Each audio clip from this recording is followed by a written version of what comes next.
Alright, I think we're ready. Just want to make sure we have sound. Oh, okay, there we go. Anyways, welcome. I hope you're having a good day, or a good evening, or a good afternoon. Wherever you are, whatever it is that you're doing, hope you're having a good time.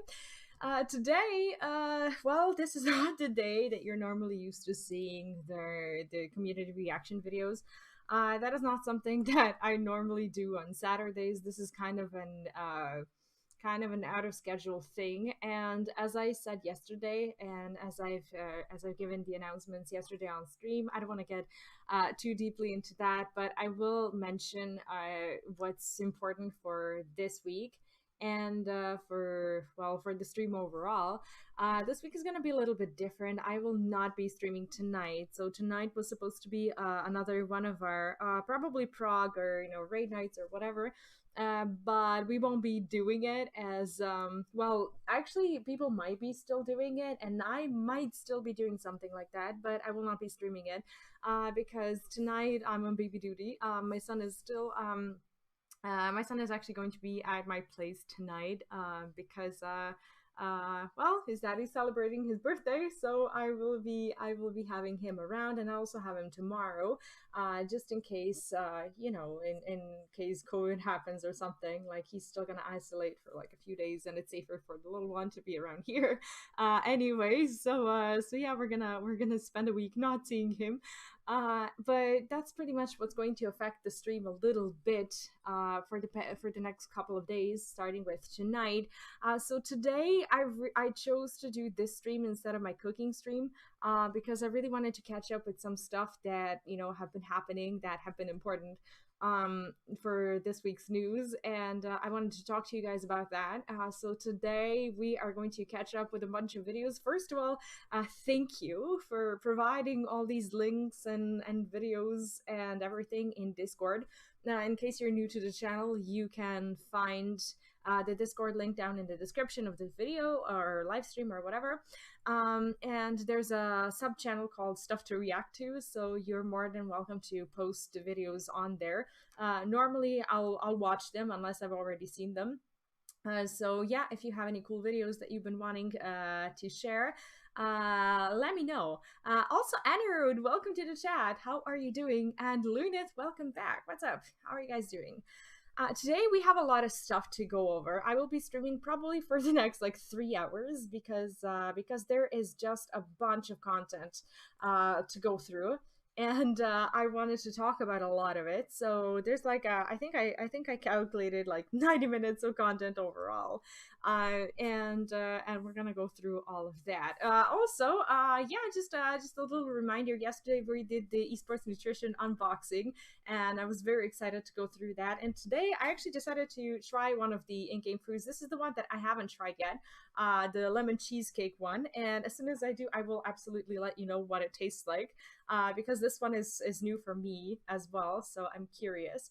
But yeah, if you're looking for some, anyways, healthy alternatives to like energy drinks and in-game foods and whatnot, you can check out Esports Nutrition. You can also find that link down in the description. I have been in love with their brand, and I'm very, very happy to have partnered with them recently. So yay! I'm doing very well today. Thank you. I am excited to go over these things. It's been an exciting week for the community, for Final Fantasy, and overall for us. So let's check out what these talented people have been up to. Please let me know if the sound is too loud or too quiet. I try to make it okay, but as per usual, my sound gets changed during the week. So yeah, just woke up. Wait, what time is it over there? It's like 8 in the morning, right? Oh yeah, it's morning for you. Good morning. What is the name of this video anyway? Unexpected astral flow. Oh, this is the Zodiac meme.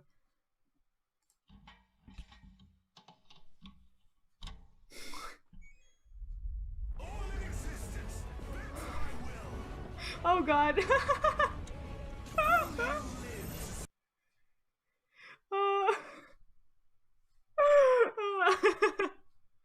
That was so good. That was way too short though. I want to see it again.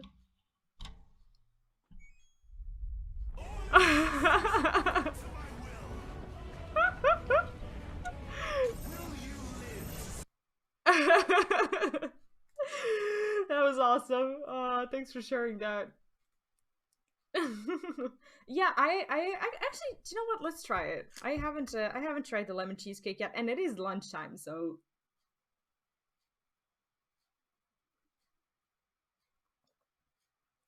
Do you know what? This actually tastes like lemon cheesecake. I didn't know if it would, but wow.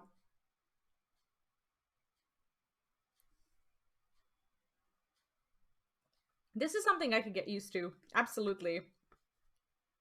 And it has like the taste is so good. It's like really smooth.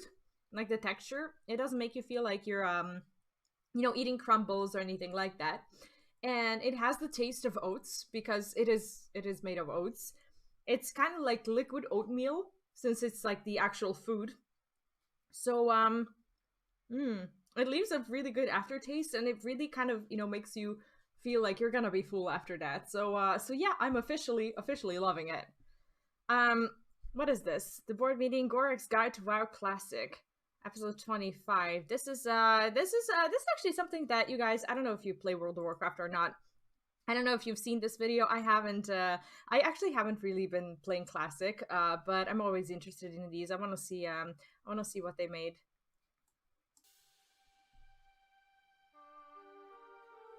Aww, Stormwind.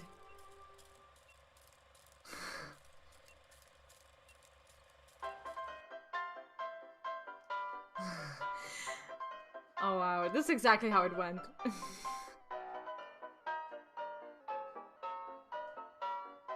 Aww.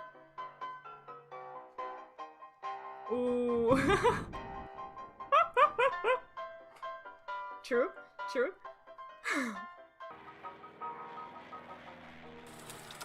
Ooh. Oh wow, that's pretty sad.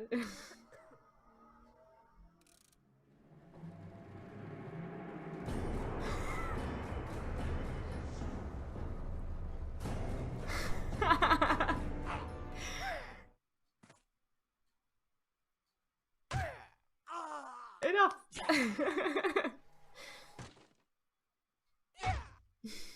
No bueno.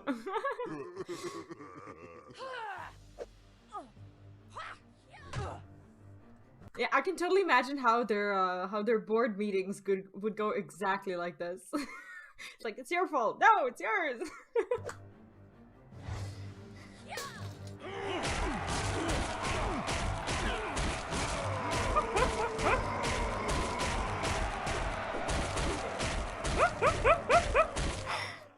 The PR is like that.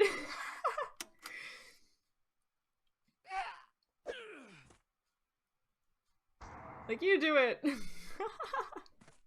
Paid boost was such a bad idea.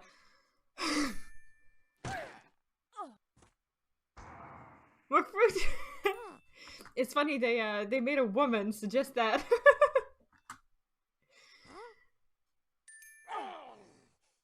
True. Banning bots would actually be a good one.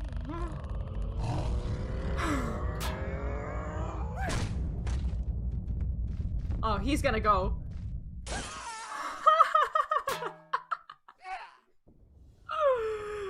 That's hilarious.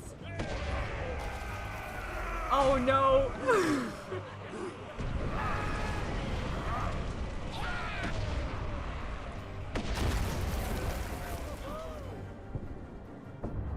Oh no, even Stormwind people are attacking Stormwind.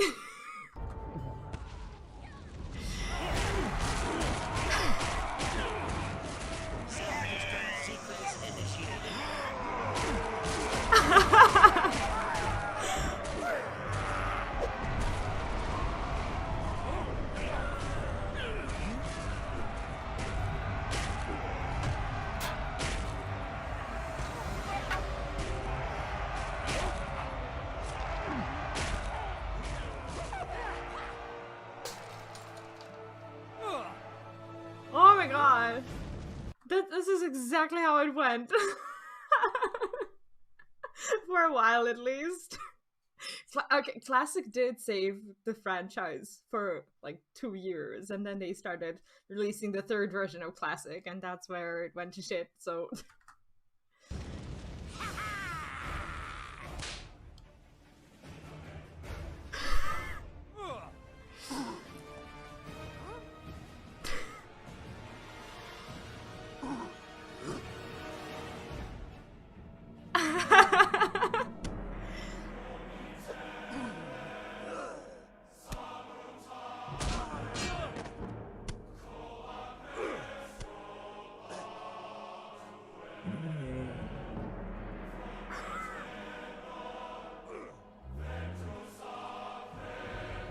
Can you imagine, like, how bad it is that the game actually got to this point where people are releasing these kinds of videos that are actually widely accepted within the community because they're freaking funny? It's sad and funny at the same time. Like, how did we even get to this point?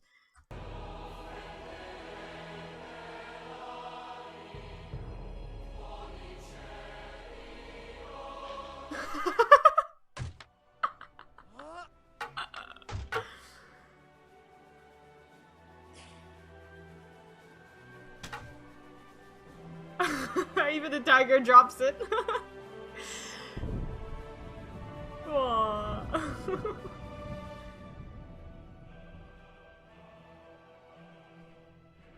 The sad part about this is that this is actually a good commercial for the I almost said FF14 for for WoW Classic Fresh, but it is for FF14 as well because it's just better.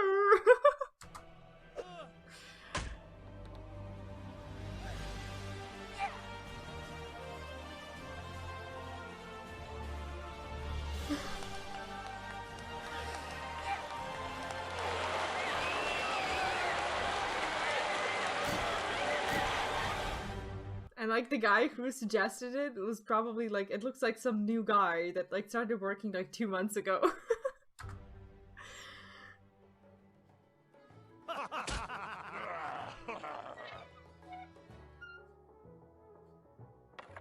Meeting's over. Oh god. Oh no.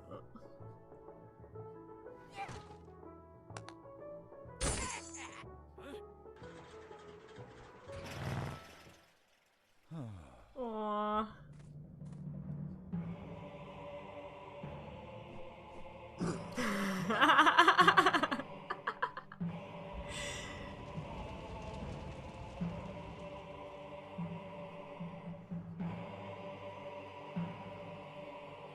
Wow. That was... Each one of these videos hurts so much, but they're too true not to watch them. Have I... Why am I not subbed here? Anyway, I should definitely be subbed here. That was a good one. Also we have, oh, this is, wait, I feel like I missed someone. Faris, welcome back! How are you doing? Hope you're having a good day. Yeah, FF14, definitely. This is one of the videos that I'm not sure if you guys are necessarily interested in, but as someone who was following like the WoW World First race and the whole thing, I'm kind of interested in what it looks like in the FF14 community. I don't know much about it, so I just kind of wanted to hear it from the perspective of someone who's actually super hardcore right now. So I want to hear what they have to say about it. So yeah, let's watch it. Hopefully the sound's okay. Let me know if it's not. Hey everyone, so today what I wanted to talk about is the Race to World First, which is a community event held in both Final Fantasy XIV and World of Warcraft, where groups of players race to be the first to clear a raid tier. I am just going to flat out say it. Blizzard could learn a lot from Final Fantasy XIV. I just wish I knew there was going to be like a legitimate world first race. I think I asked about it like last year, and you guys told me that like there wasn't going to be anything organized, so I didn't even check. And like by the time it happened, it was already, what was it, on Twitch? Like some people started streaming it and had casters and whatnot, but it was already too late. Feels bad, but I'll be there for the next one. not there, but. just for complete transparency and clarity, I am coming at this from the point of view of a viewer, not a participant. Oh, okay. While I do love to raid, pushing for World First is, well, it's beyond me.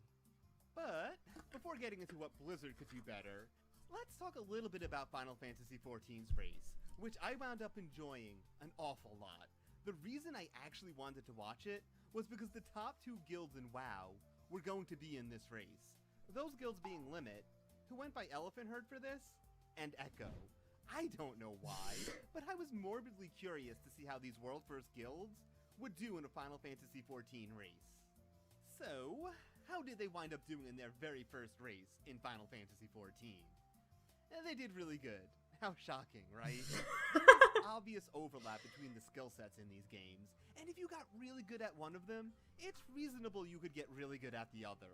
Yeah, he's right. It would be fun to see Final Fantasy players join the World First in WoW, but like the amount of grind and the amount of stuff you have to do during the first few days of a patch to even get to the point that you're participating in the World First in WoW. Like, I don't get me wrong, I have no clue what it actually looks like in Final Fantasy. Like, I don't know what the grind is, but in WoW, some things are uncanny. Anyways, Elephant Herd managed to snag 38th place. Not bad for their very first experience in a Final Fantasy XIV race, right? Yeah. This race, completely blind, by the way, managed 56th place. By completely blind, I mean they didn't look at other streams that were more progressed. I do wonder how well Echo and Elephant Herd will do if they decide to participate in the next race, since I'd imagine this race was a bit of a learning experience. I love how his voice is a little bit like mean and sarcastic when he talks about these things. I, as a person, really struggle recognizing sarcasm, but I truly enjoy this one. Now, when it comes to who won the race, the Team TPS, or Thoughts Per Second, took the World First, and was almost 2 hours ahead of their nearest competition. Wow. I looked through past races, and TPS is relatively new, entering the races in 5.1. which released a little bit over 2 years ago.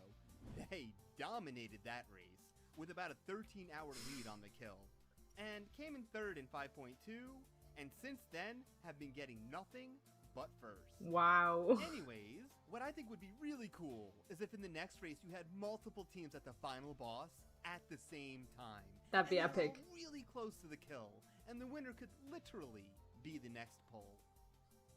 This is a little bit of a sidetrack, but I have a huge DDR background. The rhythm game, not the memory. And I love competing and playing that game. Oh, that's so fun. My point, when there's a tournament and the difference between first and second boils down to a single point, well, that creates insane amounts of hype. I guess it's also fun when someone just completely dominates and it... I don't even know if there are places around here where you can go and do this. Like, now I really want to. Isn't even close. But what do you all think? Is it more fun when it's really close, or when a team just completely dominates? Anyways, I mentioned earlier that Blizzard... Definitely when they're close. Here. What I mean is, I think the way that Blizzard goes about releasing their raiding content leads to a less enjoyable race. At least for me. I know plenty of players love it, but these issues diminish that enjoyment for me. They can even trickle down to other raiders. You know, those not in the World First race. So, what are these issues?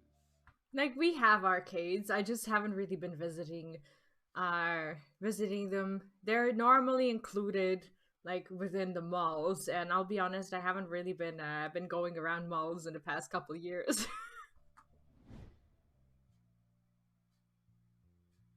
The first issue I want to talk about is the PTR, or Public Test Realm. Essentially, Blizzard has their players do some QA for them here, where they test a variety of things. For free! Raid encounters. That means before a raid has been officially released, there are players that have not only seen the encounters, but also have direct experience with them. This includes on the highest difficulty. Any guild who is at least semi-serious about progression will go to the PTR to test out these fights. Like, I would have legitimately been upset now if I was a WoW player and if I got spoiled like who the last boss is. But within the WoW community, it's totally fine. Like I went to my subscription feed today and I found out that Anduin was actually going to be one of the bosses in the next raid thanks to the PTR, because there's already a video on the Anduin kill on PTR, and it's totally fine to just like go ahead and spoil these bosses. And I'm like, that's such a weird experience in comparison to what I'm now used to in Final Fantasy. Like, I would have been so mad. But, like, no one gets mad at these things in WoW because they're just out there. I never really found it to be all that fun whenever I had to go on the PTR and test a raid encounter. They are buggy, incomplete, and unbalanced. Like I said, some of this stuff even trickles down to non-World First raiders. Anyways, the way I look at it is, it's like the race already started before the raid was even released. That is such a far cry from how 14 handles their QA. There is no PTR in 14. All the testing is done in-house. That is so much more fun as a raider, because maybe because people who actually do their jobs go out and test these raids instead of having players who don't get paid for it test it for months for free. You don't have to test an encounter that is full of bugs and unbalanced. And it makes the race more interesting because it is truly blind. Now, I have no idea how viable it would be for World of Warcraft to drop the PTR raid testing. In my experience with the game, whenever they don't test a boss in PTR enough, ouch, they are released in some pretty sorry states. That's true. The other big thing is that there is no global release in WoW. The patch that has the raid is released on different days, depending on where in the world you are located. This was always the big one for me. How is it a fair race when different regions have to start at different times? On the other hand, Final Fantasy XIV has its patches released globally. And sure, it can be annoying if you happen to be in the region where the patch drops at 3 in the morning. But it's better than being on a European region and your only new content is going on Twitch and seeing all the NA people raiding, whereas you cannot. But at the end of the day, if you are in a race to World First team, your sleep cycle is completely borked anyways. These teams raid for like 18 hours before stopping. But yeah, having everyone start the race at the same time makes the race better. As a viewer, I am more engaged with it when I know that everyone is on equal footing. There are no lingering questions in my head over who may or may not have an advantage. Finally, something that happens way more than it should in World of Warcraft is raid encounters have been released in states where the fights are buggy, overtuned, and even have mechanics that need to get reworked. The problem is seeing a world first race and seeing those people get to the point where they're fighting like second to last boss, or sometimes like the third to last boss is the hardest one, and then you see them being just massively overtuned and them not even being able to do anything about it during the race, because if one of the teams beats it, then all the other teams have to beat it at the same difficulty as well. So it's kind of it's really kind of annoying. And then after the world first race is over, then they will tune it or under tune it or whatever, and then all the rest of the people who want to try to do that same boss will do it at a lower difficulty because this one was clearly overtuned. So you never even get to experience the difficulty, if you want to, of the actual world first race boss. But what really takes the cake for me here is they do this during the race. Like, okay, imagine coming up with a strategy, spending time on perfecting it, and then the developers come along and hotfix the fight, completely nullifying that strategy. Now, speaking... Yeah, for as long as no one's beaten it on that difficulty. If the boss is beaten, then they can't do it, I think. As a raider, that would infuriate me. Speaking as someone following the race, that would seriously make me question the integrity of the race. This happened pretty recently too, on World of Warcraft's last raiding tier for its final encounter. One of the team members of Echo, a team that we spoke of before, tweeted, "Okay, this is just sabotage at this point." Because yeah, their strategy was completely nullified. Whatever lead they had was diminished. Now, Final Fantasy XIV has been pretty amazing with the polish of the raid encounters. From what I can understand. Because they never release the raid until they've beaten it in the house. And if they can beat it, everyone can beat it. So, not that they're bad, but, like, if they've... Don't get me wrong. That's not what I said. But, like, if they manage to beat it, and if they have the experience of the fight, and they know if it runs smooth or not, that pretty much makes it ready for all the rest of the people, right? They haven't had to change a raid encounter in some time now. They did have their fair share of issues in the past, but it looks like they have been able to learn from their problems and iron those out. I'm not sure if they okay, I'm pretty sure, like 99% sure, that if one team beats a boss on a mythic difficulty within the world first race, that they can't go and change that boss for the rest of the teams. However, if no one can beat the boss on a certain difficulty, they will change and tune the boss mid-fight and mid-prog and mid-race, basically nullifying the strategies, as he said. So I do think that Sylvanas did get a bit tweaked. I don't actually remember what it was that happened, but I think it did. You know, before playing Final Fantasy XIV, I used to just think that the way WoW did things was just how things had to be done. You needed a PTR to do QA testing. Raid encounters, they needed to be tuned up and polished after their release. Globally releasing patches? That couldn't work. Now that I know it doesn't have to be this way, I can't help but wonder why it is. If the team behind Final Fantasy XIV can manage these things, then surely the team behind WoW could also manage, right? Right? Anyways, that is all for this video. I hope you are all having an amazing day. Thank you so much for watching. Please consider leaving a like, commenting, and subscribing.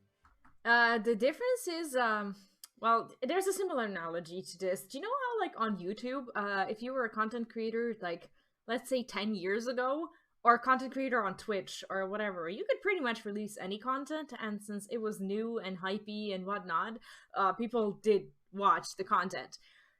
But, like, as the time went by, the expectations of the audience and pretty much the competition that was coming onto these platforms was higher and was just on a whole different level. So you had to make a choice as an older content creator. You're either going to adapt to these new strategies and actually put effort, or you're gonna fall apart. Now, if you're too big, then maybe you don't have to put effort, which is what I think WoW was, thinking all this time. Like, they still had these old ways of doing things and making their games, thinking that no one's really gonna come close to them. But now when other games are, like, creeping up really close to them, and now that they're not at the very top, now they're having a problem with choosing to not adapt previously. And if they want to stay viable as or competitive as an MMO, they're gonna have to think about that. Anyway, it was a good video. I was actually really happy to hear a little bit about this perspective. This is another one of WoW related videos. There are plenty of things happening at WoW. I'm actually going to not hop on the Microsoft train today. Like, I wanted to see some videos, but I already saw some of them, and I think some stuff is just very long and very tedious to get into. So today we're going to try to keep it lightweight a little bit. And I wanted to hear this about Zoval. And Akalon is just very fun to listen to. If you don't know, Zoval is the jailer, and the jailer is,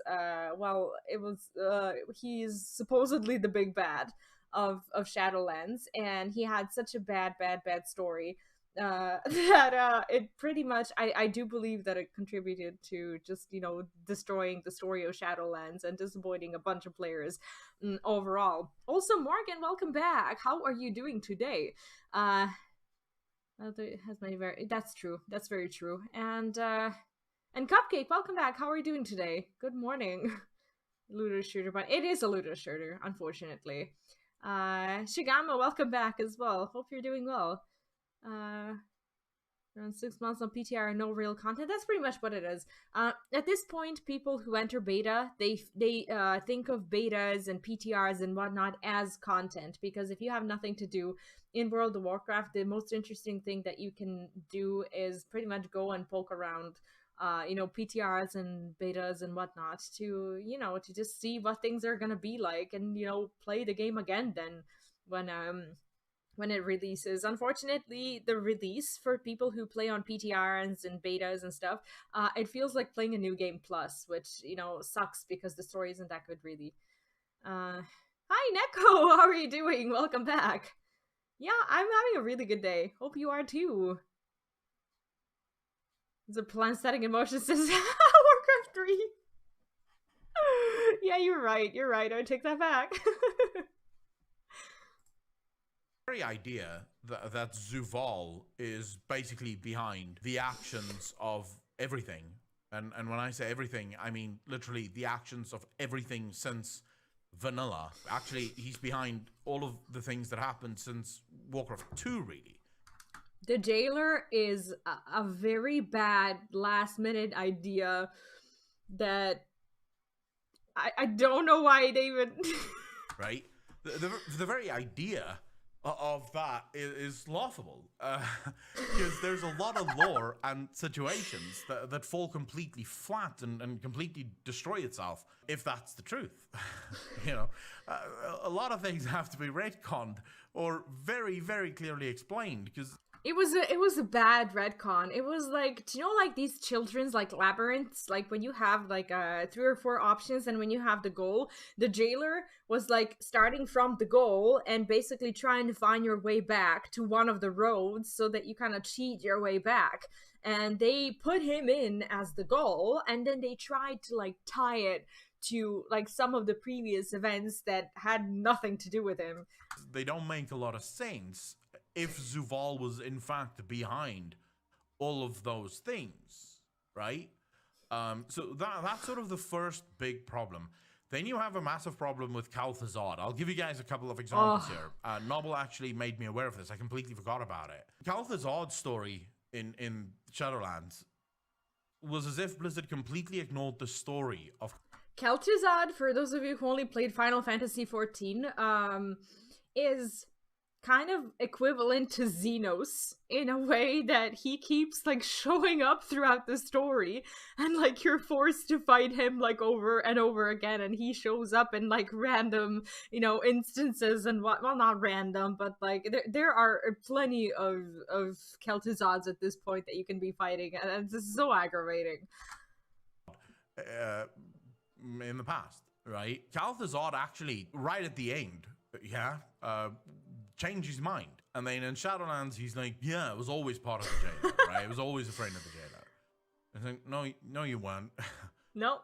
There's actual evidence of you changing your mind, right? There's actual evidence that you weren't as convinced towards the end. Mal'Ganis is another character that in Icecrown Citadel, Mal'Ganis turned against the jailer. And now it's like, oh, apparently not. Don't worry about it, right? Well, actually, he turned against the Lich King, but, you get the gist of it, right? Mal'Ganis wasn't always on the side of the jailer, and apparently he was.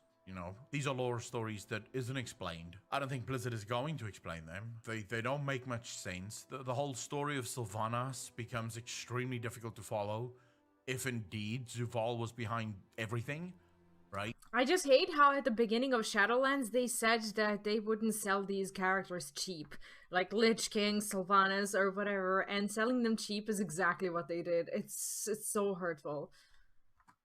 Of Sylvanas becomes very difficult to sort of marry with what we have right now. I think for the most part, this Zuval storyline falls completely flat because they made Zuval the ultimate enemy, right? They sort of went back and inserted him into every part of the history of World of Warcraft, whether he made sense to be there or not.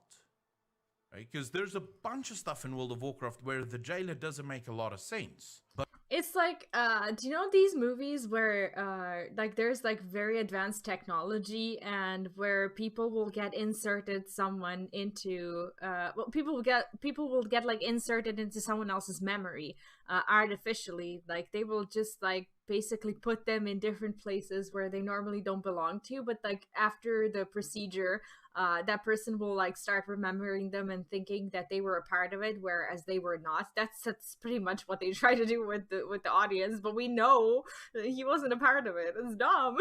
But according to them, he is 100% behind those things. Right? So when you really start to dive into the world of World of Warcraft in that regard, you start to realize that something is going on here.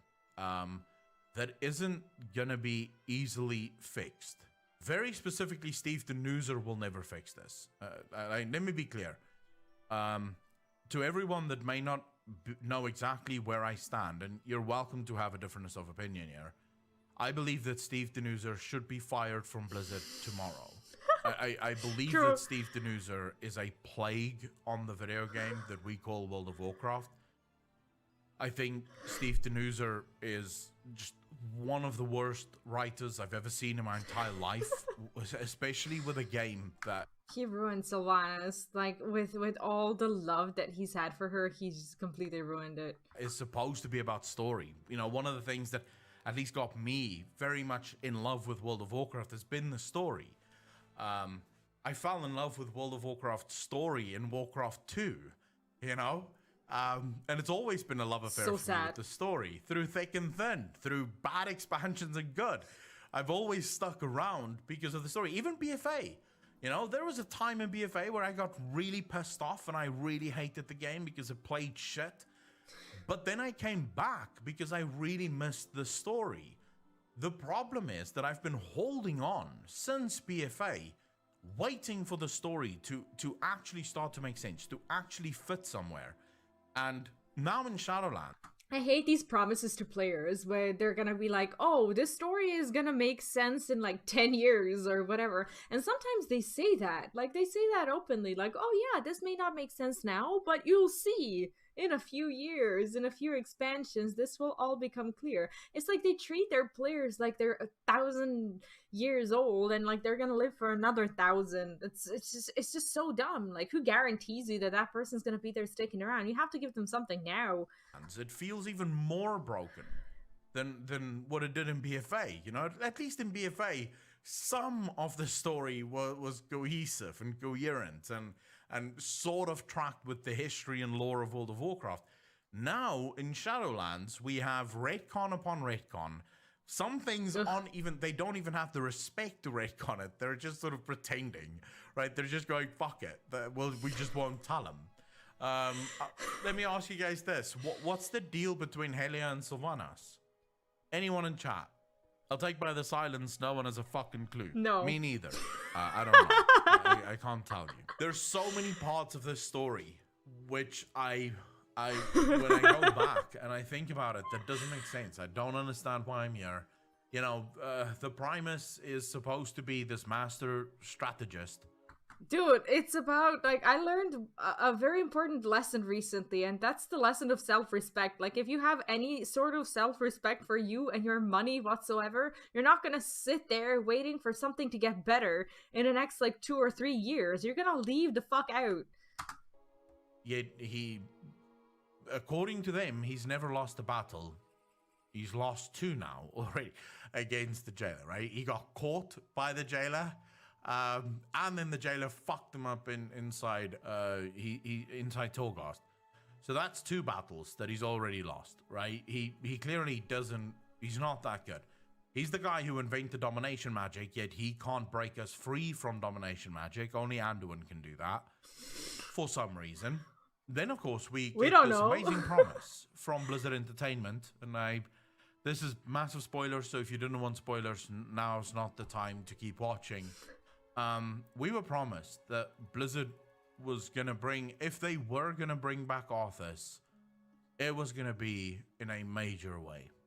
It was going to be, they would have to be careful with how they bring him back because they know how important he is to the story.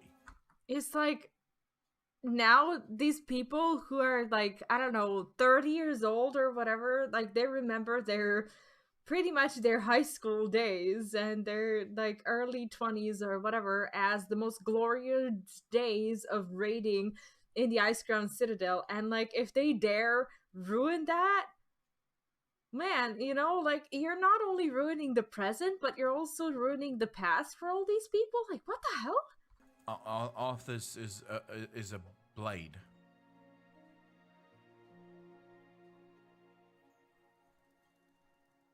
Now, I mean, I did call it, right? But I don't know if you can say that that is respectful. No. And in keeping with the importance of the character, right? When Arthas is the fucking blade, right? He's literally Shalamon. For those of you that don't know, Arthas is literally Shalamon. He is inside Shalamon. When you're fighting Anduin, there's a phase of the fight where you fight the Fallen King, and the Fallen King literally has the Lich King's abilities. What? You know, so you're fighting Arthas inside the blade, trying to wrest control away from Arthas. They literally like took the Lich King mechanics and they put them into Anander and Rain, hoping to like poke into some sort of melancholy or whatever. Fuck that. Because, as it turns out, Arthas is the one that's controlling Anduin. Jaina, also, when she comes close to Anduin, she says that she senses a familiar... Her ex-boyfriend. ...presence within Anduin. So she senses Arthas within him. Now, here's my problem with that specific storyline. Now Arthas is working for the jailer. Why would he do that? If his final words were, "Father, is it over?" No. And I see... You're retired, but you still have a job. only darkness for me. Why would he now turn around and work for the fucking jailer? Makes no sense. It makes no sense. Maybe jailer's paying him more, but he's under NDA, so he can't really say. How are you selling this? Why would he willingly work? Because previously, according to Blizzard at least, he was only working for the jailer because of the helm, right? Even though he didn't always wear the helm, he basically always wore the helm. Now he is in the blade and he's doing the dominating of Anduin, right? Which is sort of like, did the jailer dominate him too? So in other words, this is actually the jailer dominates the sword and then the sword dominates Anduin. Why don't you just dominate Anduin directly? What the? What is going on? How many layers of the story is there? Like, how many? Like, this is too much domination, right? It's just domination all the way down, which is really annoying because you don't need that. You don't need to do that to our boy. You know, it's our boy. Look what they did to our boy. So yeah, I'm. Oh God. I'm gonna be honest with all of you. I am angry. And I recognize that there's a lot of people that on Twitter, as well as I just had to literally hide a bunch of fucking assholes on the channel. Yesterday was a very busy day for me. I probably hit like 4, almost 5 people on the channel, who basically accused me of lying, saying I'm just going after the negative clicks. Right? I just want the negative clicks. I don't know how can it possibly be a lie? All of this is literally out there. To be positive about this without lying. Like, if I'm gonna sit here and be positive about the story of WoW, I'm gonna have to lie, right? I'm gonna have to sit here and I'm gonna have to lie out of my ass because I'm not positive about the story of WoW. This is how I felt when I was debating whether or not I should quit WoW. I was still streaming, but like my views and my channel and everything were just going like, you know, it was like people were quitting the game and I was just like, what am I supposed to do? You know, am I supposed to, like, I don't know, try to keep up with the remaining good-spirited people and try to, I don't know, try to find something good about the game to get excited about again, or should I just find something else? So I left, and that was one of my most important leavings in my life, and I will never look back. No, I don't think that Steve Denuser knows what the fuck he's doing. I think Steve Denuser has zero talent. I don't know how the guy got the fucking job. I'm still not entirely sure how he still has the job, right? Considering the fact that this dude is now responsible for taking this lore and pulling it in. Like, how do you destroy something that good? Like, genuine question.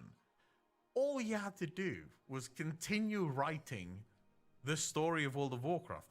That was literally it, right? All he had to do was continue to write the story that Chris Mason laid out for him. And the dude would have been a hero. People would have loved him. And he has managed to destroy everything. And I'm just sat here thinking to myself, you know who I feel very sorry for? I feel sorry for someone like Terran Gregory. I feel very sorry for Terran Gregory, because you look at that cinematic, right? The Savannah cinematic, and you say, wow, the art team did such a fucking good job with such a shit story. It's just sad how the art team, whether or not they agree with what they're making, like, they had to, like, sit down and create a freaking masterpiece, because they do create masterpieces.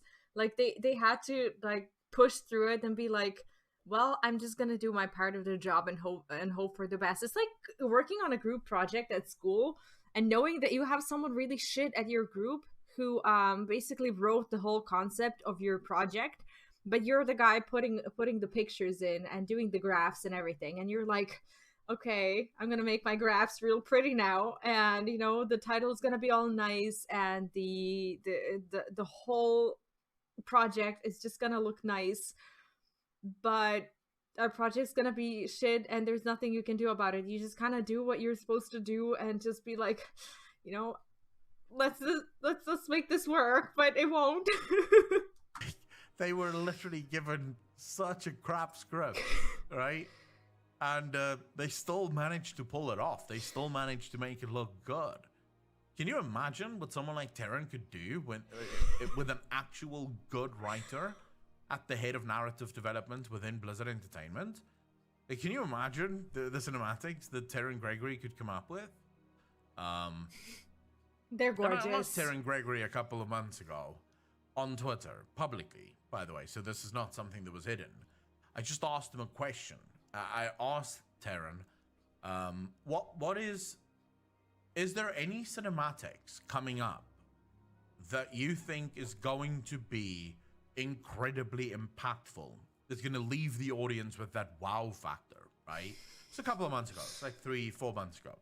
I asked Terran this, and Terran's answer was interesting to me. Now, I'm not saying that's what Terran meant. He's way too nice a guy to probably ever have meant this. But it's sort of like, it made me chuckle, at the very least. He said, a cinematic can only ever be as good as its build-up. So, I don't know. Oh, wow. Right, that was his answer. Ouch. To the cinematics. And it just sort of felt to me as if he was saying, bro, what the fuck do you want me to do? Like, this is all I have, right? I'm doing the best I can with the fucking story that I'm given. But the fact that you guys aren't buying into the cinematics really is my fault, right? I just don't, I can only work with what I have. And he's not wrong, right? The reason so many of us bought into Old Soldier is because, this has been a long time coming. This was a very emotional connection that we have. It's like out of my hands, dude. Like, I'm just doing what my software allows me to do. To Saurfang, and the fact that Zappy Boy was introduced alongside Saurfang made Zappy Boy a very beloved character within that cinematic, and it just sort of took things forward, and it was sort of that moment of almost that moment of sort of passing the torch, if you will, The reason the cinematic where Sylvanas kills Sourfang again hit home was because of the journey that we've all been on with these characters.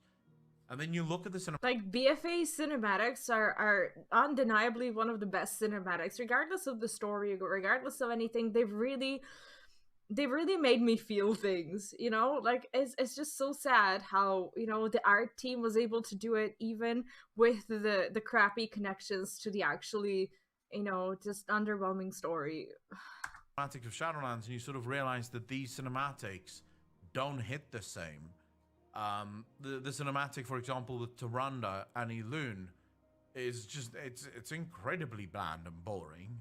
I don't feel that emotional thing. I can see that they were trying to be deeply emotional.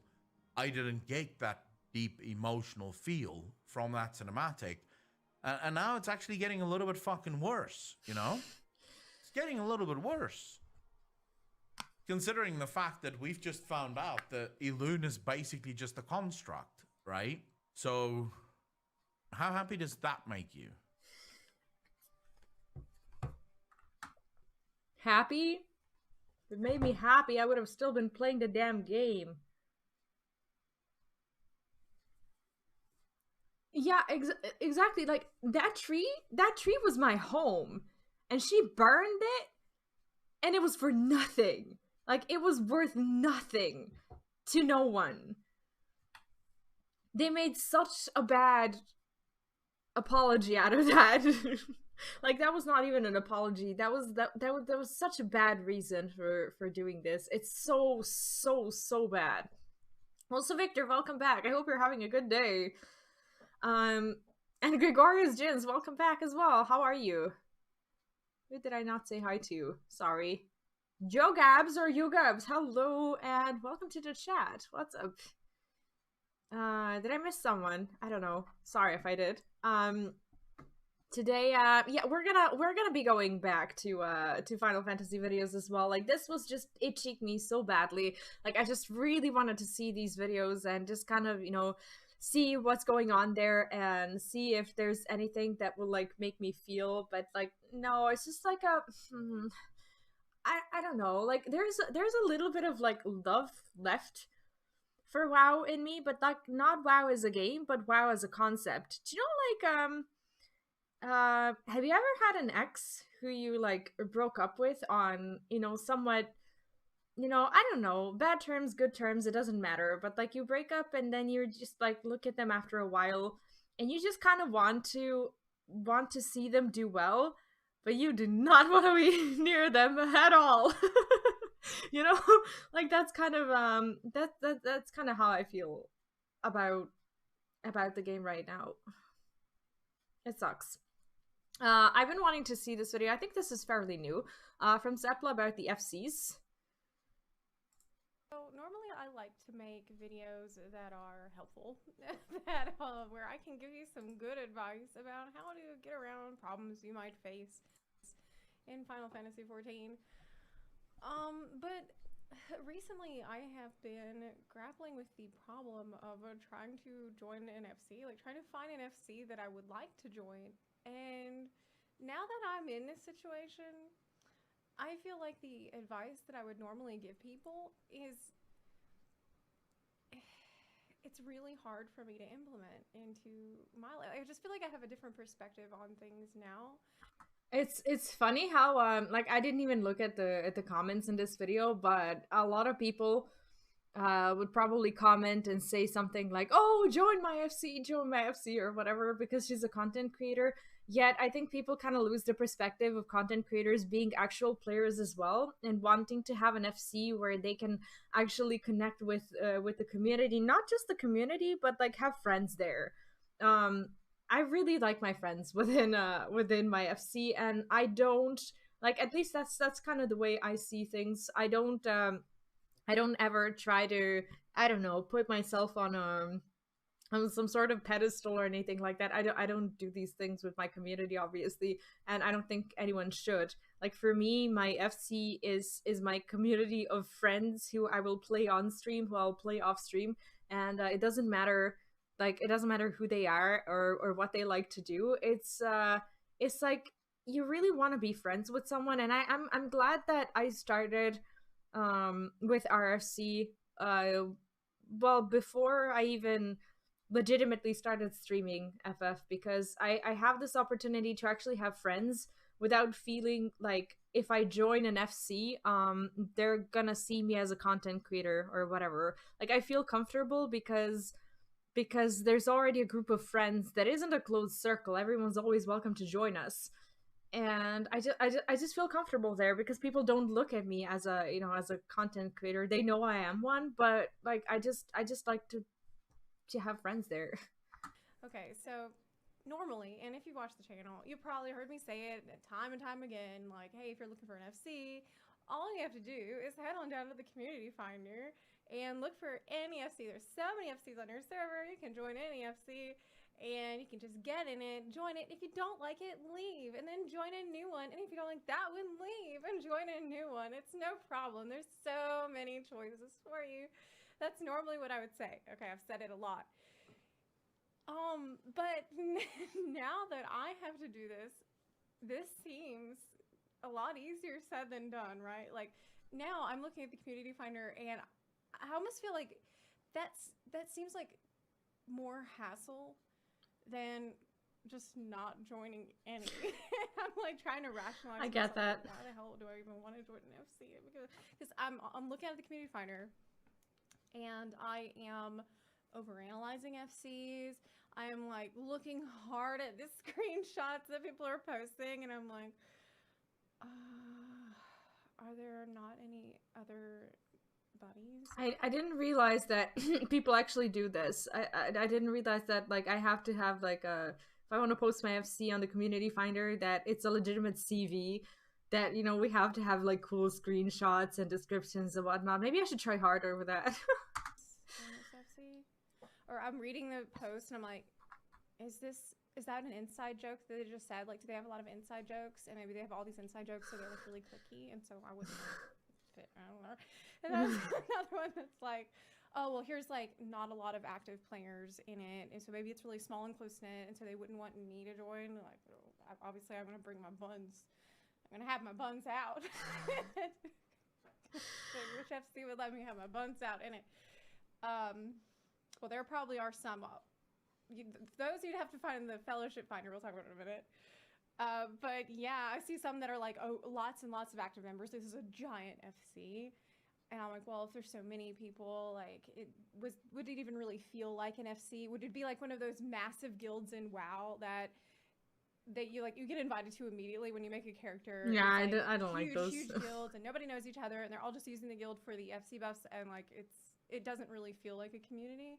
And then there's some that look really promising. It's like, oh, we run lots of FC events, and everybody can meet each other and hang out at our FC events. And I'm like, oh, well, that seems like pretty hands-on. You know, they've got a lot scheduled, a lot going on for their FC. They're interested in getting people to meet each other. That's great. But what if I just don't like feel like it one day? Like, what if they have an event and I don't really want to go, or I'm busy? Like, am I gonna be ostracized for that? Like, am I gonna be seen as like, oh, she's antisocial, she doesn't want to take part of it?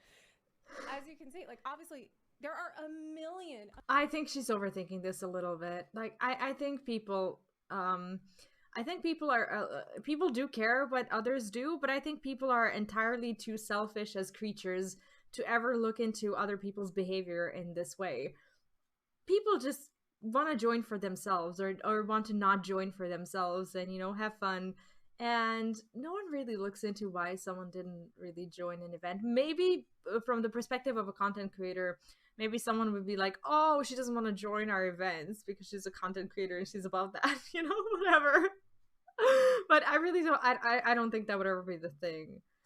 Million different worries, concerns, and worst case scenarios that I'm imagining. I'm thinking back to the time I heard someone tell me one time that their FC leader forced everybody to wear a maid outfit and pose in front of FC House for the picture that goes on the community finder website to advertise their FC.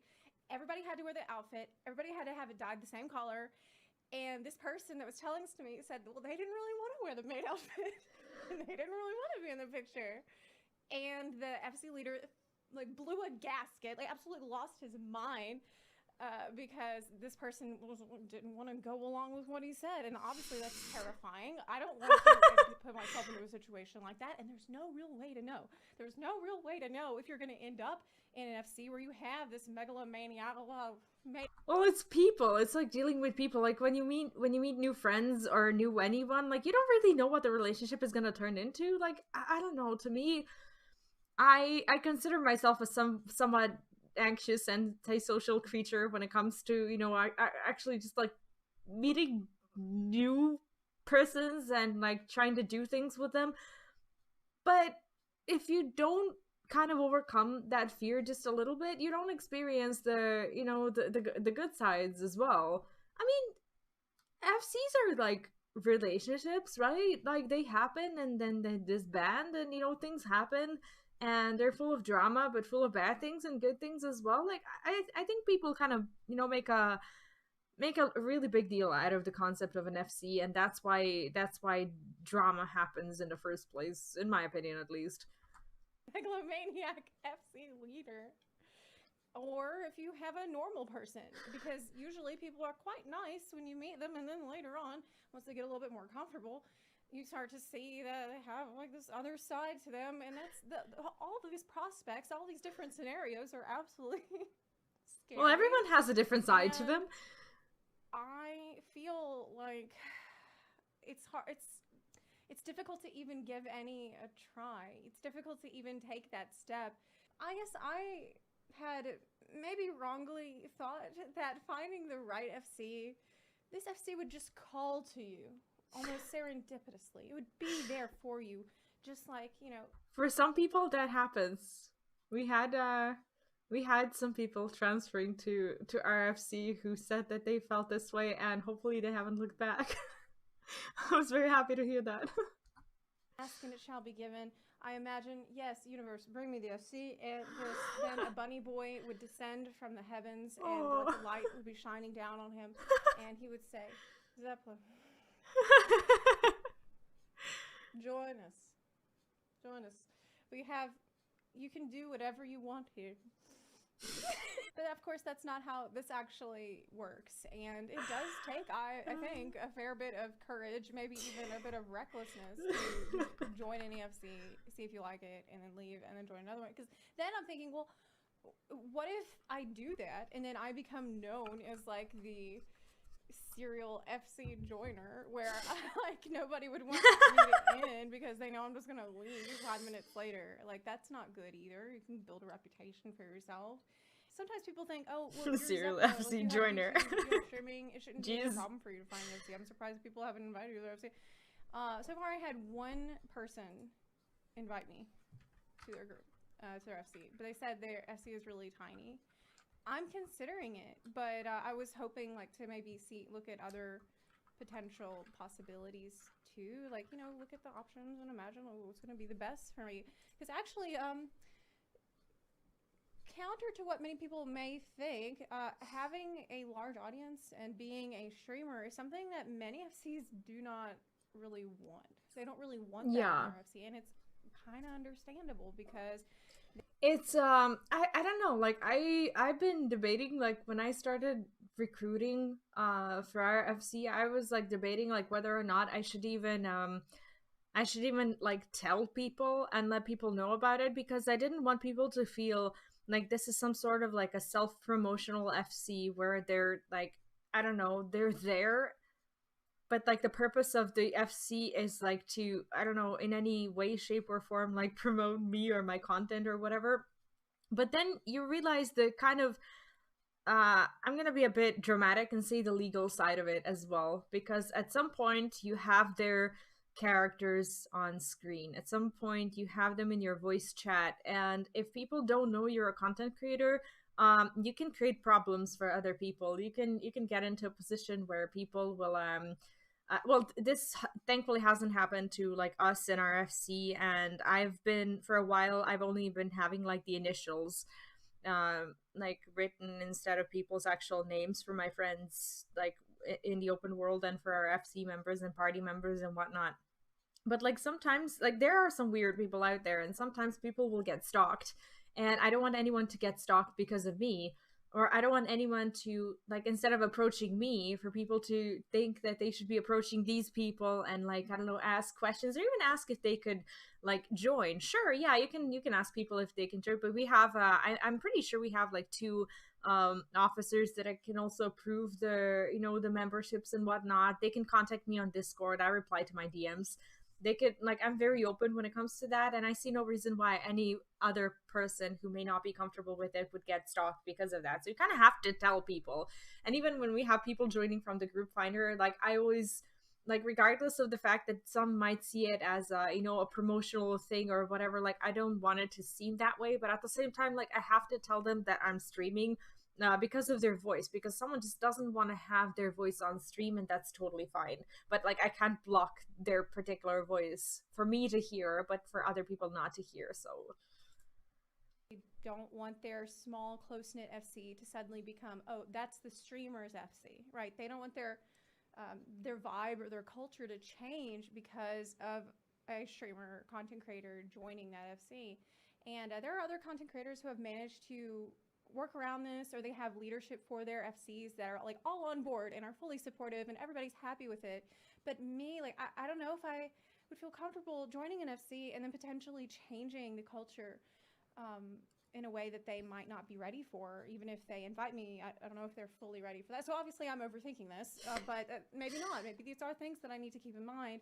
So weirdly, in some ways, being a content creator has been a little bit isolating in the search for an FC. And these are just extra considerations that I have to have in mind.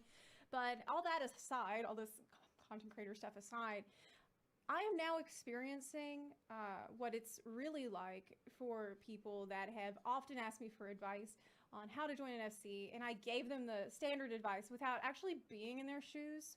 And now I have this different perspective. And I feel you. Like, I feel your pain. I understand, like, being paralyzed with the indecision and having all these worries. And I really just wanted to talk about it. So I don't know how helpful this is going to be, but I wanted to maybe validate some of I feel like this was like a really long intro for a guide on how to do it. The concerns that some of you have had when I gave my standard advice over the years. Because, I mean, I always had an FC, but I tried to run the channel FC for a while, and ended up being just too unwieldy. I don't have time to run one. For people that are like, well, why don't you just make your own FC? I tried that. It was very bad. I'm not a good FC leader. I don't have time to deal with it. Being an FC leader takes tremendous amount of time and effort if you want it to be good.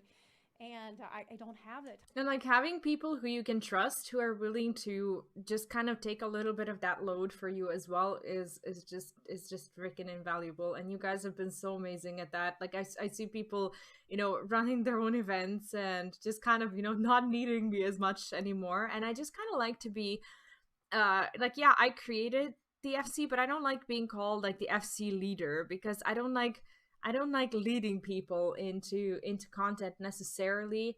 I like organizing events, but I also like seeing the people like connect amongst themselves as well. And it's sometimes even nice for me to like see you guys, like, you know, run different things and I'm not there. And it's just nice knowing that this community has helped people, you know, make other friends and just like connect in ways that are not connected to me. So that feels pretty good.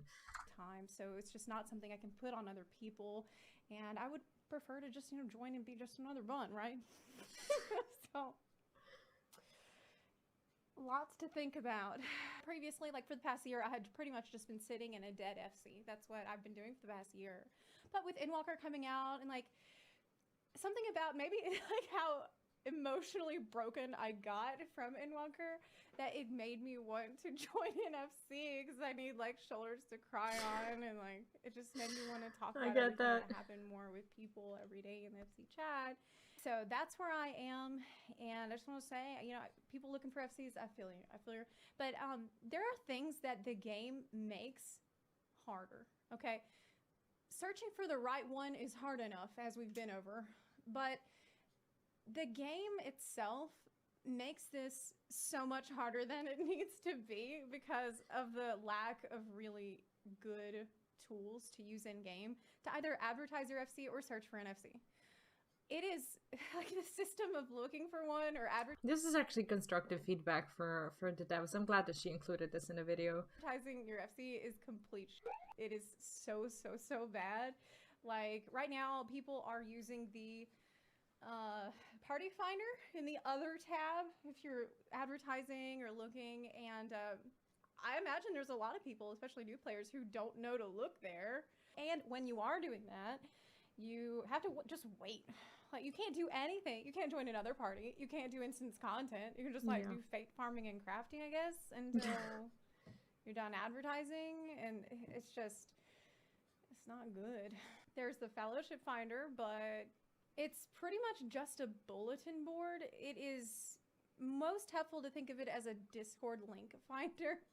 So maybe if an FC, but their Discord link there, that could be helpful. I don't know if it's just something about Phoenix, but on my server, our fellowship finder is filled with kink groups. Like, I learned what male macro kink meant because I don't know anything about this. What is this?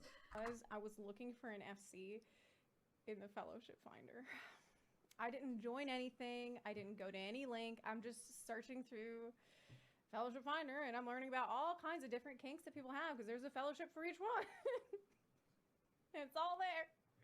And that's fine. Like, don't get me wrong. I'm not kink shaming. Like, whatever kink people have is fine. I never even knew that was there. I have to go and look at that. That's okay. And if they can use fellowship finder to fight each other, that's fantastic. But I'm just saying that's not it's more it's like fetish finder. That's not what I was there for, okay? I was not there for that. That's all I'm trying to say. I was there looking for FC. So I mean, going through all this, I just start to ask myself, like, do I need an FC at all? Like, I'm convincing myself, the longer this process goes on, the more I'm convincing myself, I don't think I do. Maybe I don't. Okay, like, I have the Discord server, I have YouTube comments, chat, we have Twitch chat, we have the Discord server. Did I mention the Discord server? Static server, and sounds like she already has an FC without having one. For XP buffs, I have squadron manuals. I have squadron battle manuals. Don't need an FC for that.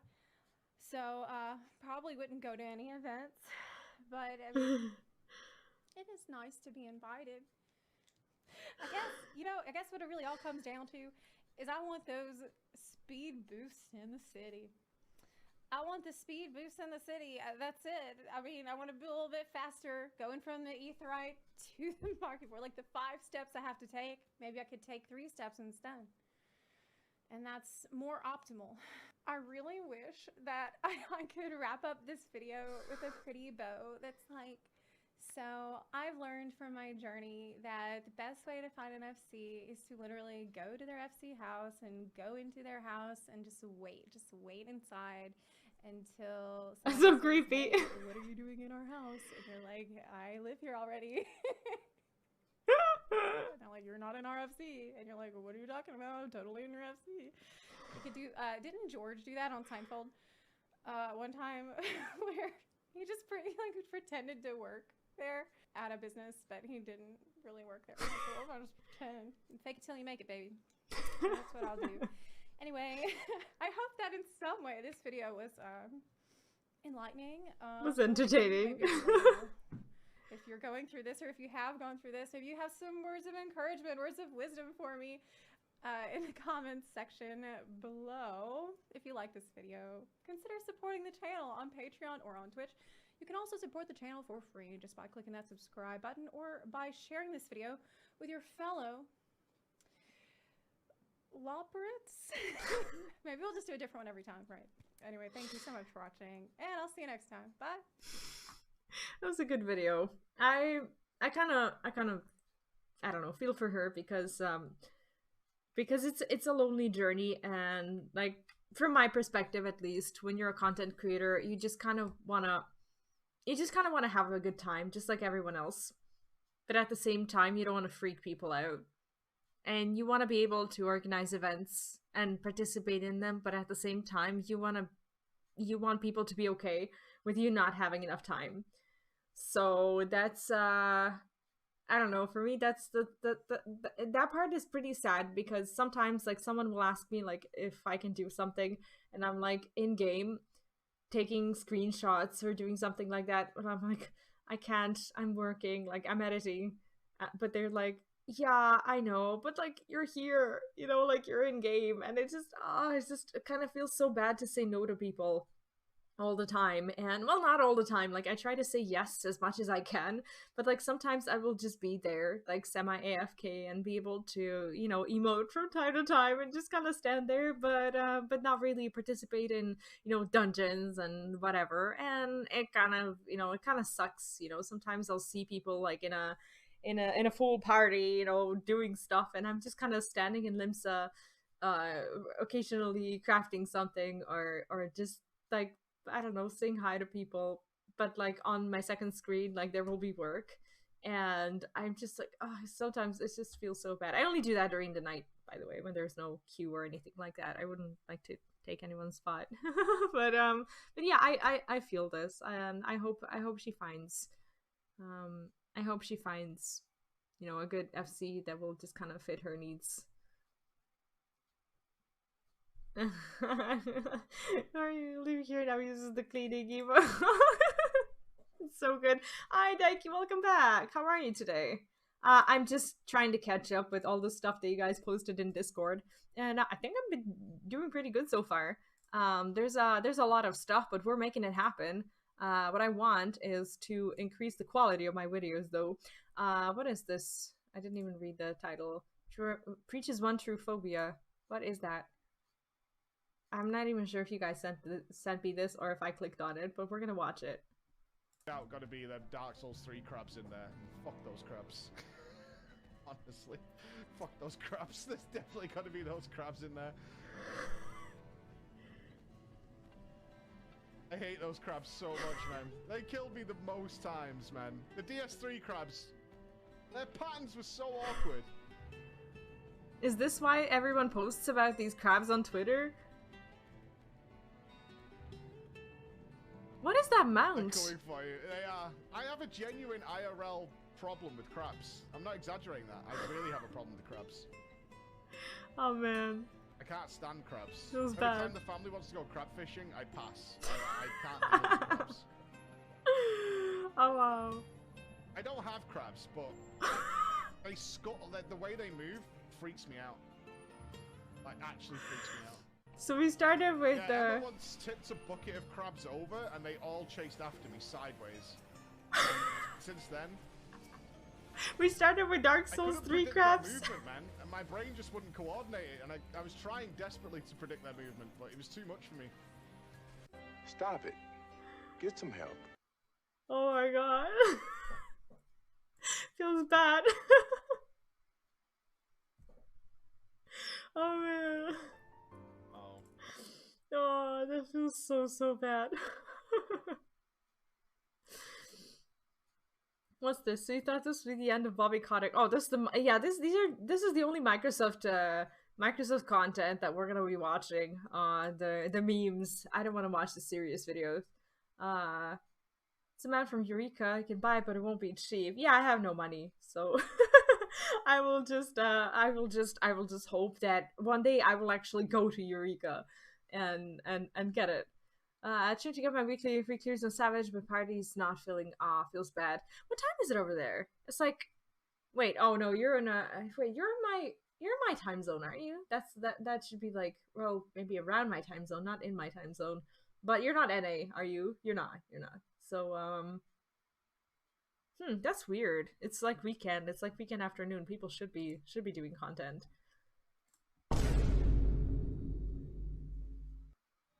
I must say you're here sooner than expected. In the name of the Galactic Senate Oh, of God. the Republic, you're under arrest, Chancellor. Are you threatening me, Master? The Senate will decide your fate. I am the Senate. Not yet.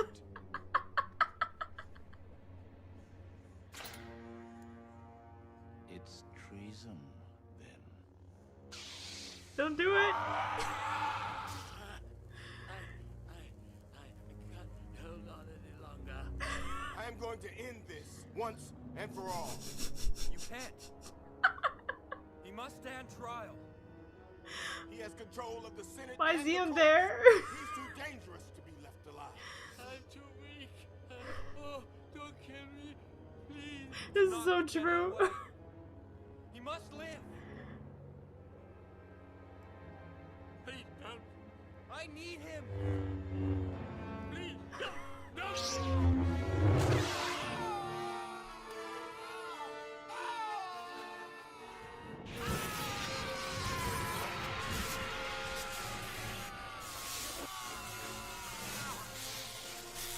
This is so true.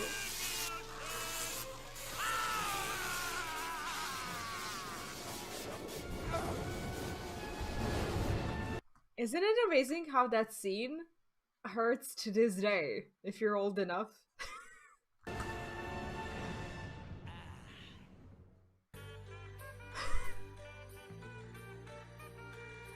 Oh god.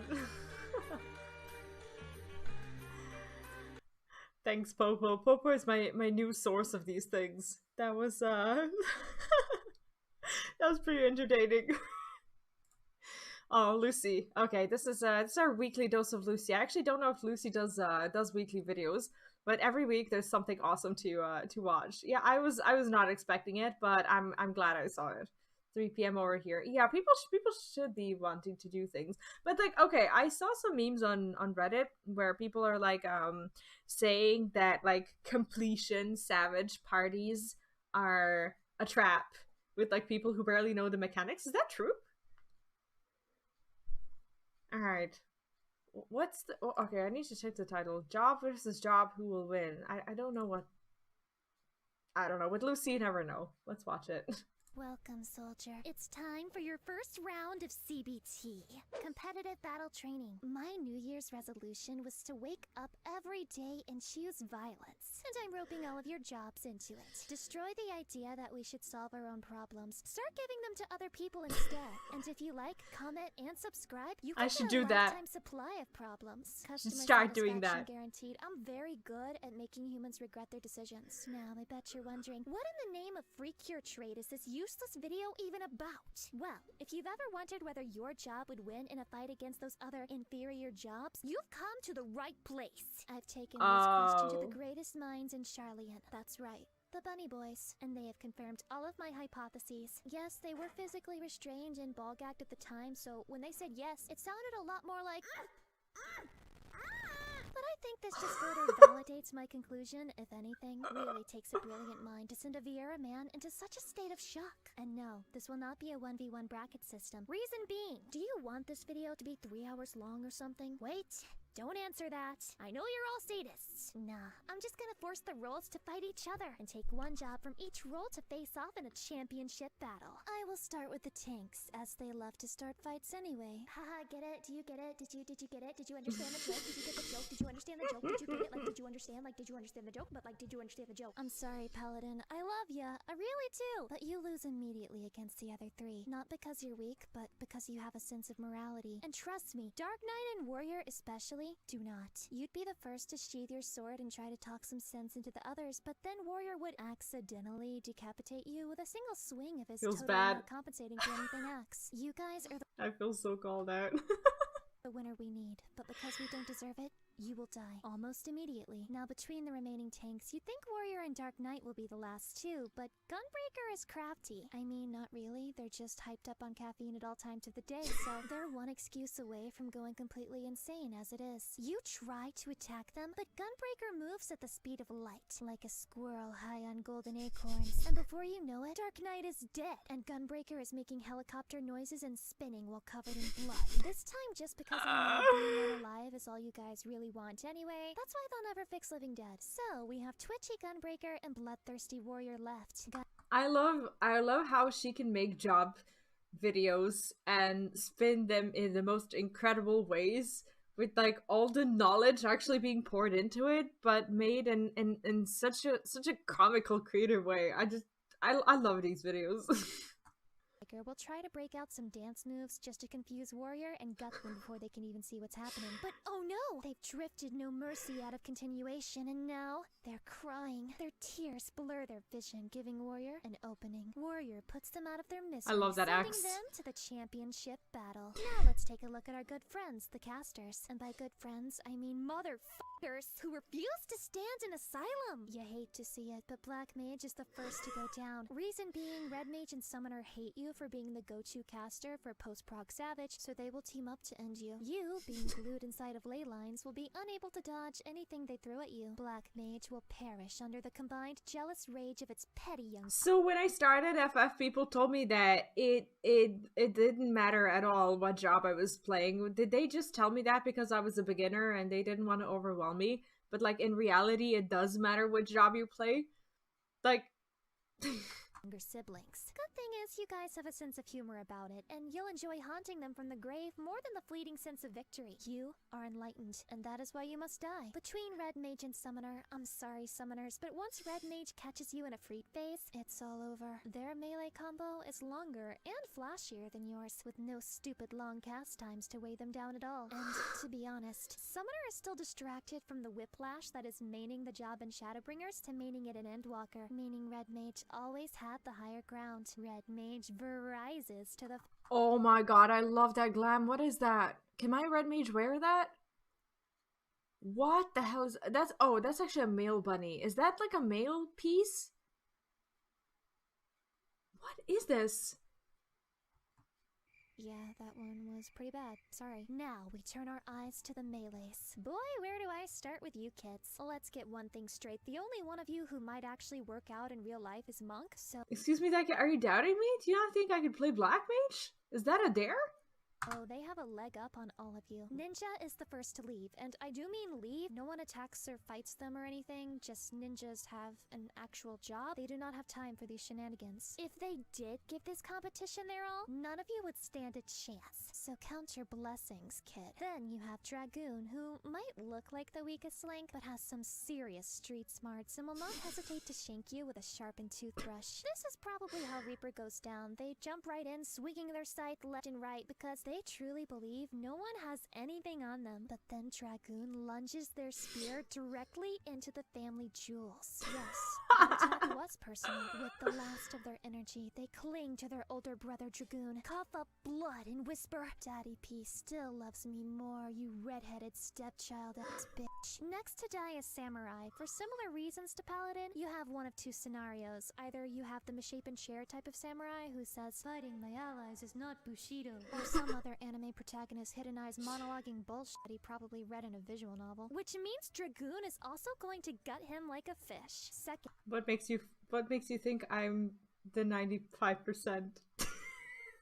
You have the cat girl gamer, who never showers and does a lot of AoE on single target, and G-poses before every boss fight. As Monk and Dragoon approach them, they'll start typing some RP dialogue about their master who trained them in the art of the blade. All of this is before they've even drawn their weapon, by the by. So Monk just punches them and they're out like a light. Unfortunately, that means the monks will have the stench of gamer on their fists for the rest of eternity. Between Monk and Dragoon, it's gonna be Dragoon. Sorry, the Monk brain works in ways that make sense and the Dragoon brain is beyond our comprehension. Or maybe it's really simple. Maybe it's just because the Dragoon spear could impale Monk long before they close the distance. Maybe it's all that pent-up rage about being a forgotten DPS class, outshadowed by Samurai, Reaper, and now even Monk too. In fact, they probably just kite Monk the entire time and use Piercing Talon until they kick the bucket. Dragoon makes it to the finals, but at what cost? The ranged kids. First to be gone is Machinist, and the thing is, they were never even there. Bard and Dancer tried to find them and have them act as the designated driver of sorts for this competition, but they were nowhere to be found. Actually terrifying. At least that's one less enemy to worry about, right? Just ignore that quiet laughter in the distance. I'm sure it's fine. Dancer and Bard are too obsessed with their own aesthetics to really fight, so they were hoping Machinist would just come in guns blazing and absolve them of the responsibility. Now that they have to battle, they have absolutely no plan going into it. They just start auto-attacking each other, and Bard gets nervous because Dancer has heals, but then they realize Dancer damage hits like a wet noodle. Then they peepo giggle and dot the Dancer to Ouch. death. It was inevitable. You may think the healers are the weakest of the bunch, but you would be wrong. These are the dogs who had to fight each other for a single crumb that fell from the DPS table. They're all seasoned veterans of backstabbing, and there's none better at being petty than Scholar. Sage doesn't even show up because Scholar poisoned their coffee in anticipation of this event. Sage can't physically function without it, so it was a guaranteed kill. Honestly, Sage probably appreciates it because now they have an excuse to sleep forever this time. And then, because all healers are two-faced and fake, they start trying to, have a reasonable discussion about who should be in the finals, but halfway through, Astrologian stops talking and willingly jumps off a cliff.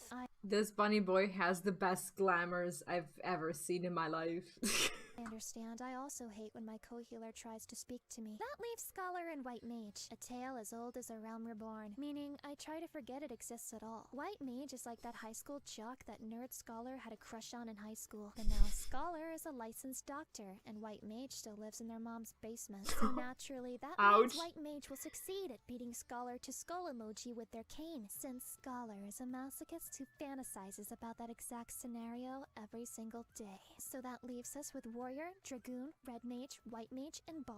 Round 1.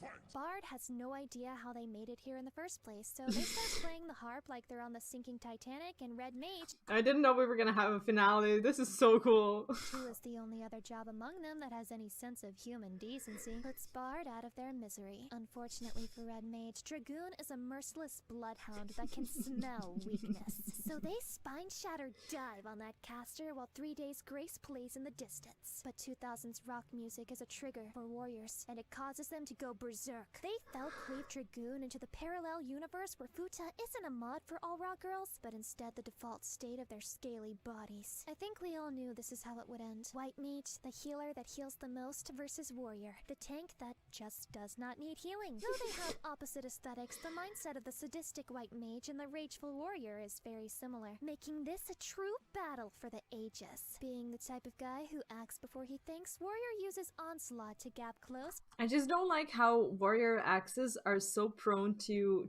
clipping your glam. Like the head of the axe is just so big, it just clips everything and it bothers me. And hits inner release, ready to unleash true suffering upon this pathetic little healer. But the White Mage sneers. They've been waiting for this. Warrior sees the swift cast icon too late. Holy 3 sears through his retina, stunning him. He's frozen in terror as White Mage begins the deadly cycle, weaving glares and a sighs in between their holy stun casts. When the stun immunity finally kicks in, he's sweating, his health dangerously low. For good measure, he uses low blow to stop White Mage from moving, then uses equilibrium. But just as he hits it, Dia ticks for his last bit of health. How didn't he see it? They must have cast it right before their own stun kicked in. He falls to the floor, clutching his gigantic and hairy chest. With his final breath, he asks, I don't see that bunny having gigantic and hairy chest at all. "Why did you do this, White Mage? Why?" White Mage smiles down at him, with the same amount of cruelty in their eyes as the Dark Knight job designer. "Blood for the blood lily, haha, KEKW memes," they reply. And there you have it, folks. If all the jobs fought each other, White Mage would reign supreme. I don't think this should come as much of a surprise, though. They have a Oh my god, I think this can count as a legitimate study. lot of pent-up rage that only murder can cure. If I were you, I'd be thinking, wow, I can't believe I sat through this entire worthless video. Hey, I don't blame you. I can't believe I even made it. On the off chance that you like this type of uber cringe content, let me know so I can make more like it. I'm in it for the ending song. That said, remember to like, comment, and subscribe. Oh, shit! Machinist! No! Wait, this is against the rules of the competition! Machinist supremacist. Been here since the Genesis. Never counting 2.0, cause that shit is irrelevant. My victory is imminent. My aura always prevalent. The 3.0 gunslinging kit, so yeah, you know I'm heaven sent. Optimized to hell with it. Rotation simple, like your bitch. I took her back inside my crib and gave that coochie direct hits. Then ghost that chick and give that slip. I guess it's time for me to dip. She'll never want you back, unit, cause I know how to find her armpit. Because I'm not gonna say that other word. Oh god. Goodbye. I'm so addicted to her videos. Jeez. They're too good. Oh, I love that. What is this? The Rapture video. I think you guys sent me this one.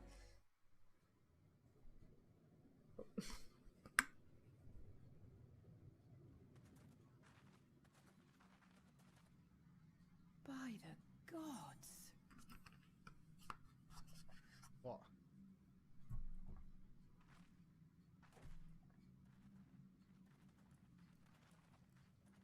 I remember They my called first it time here. Rapture.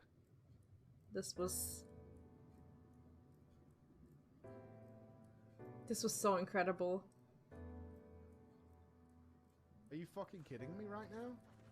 First time here, you never forget it. I did not think they meant an actual city.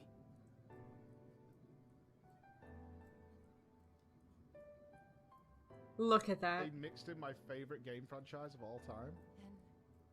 Then we are seeing the same view.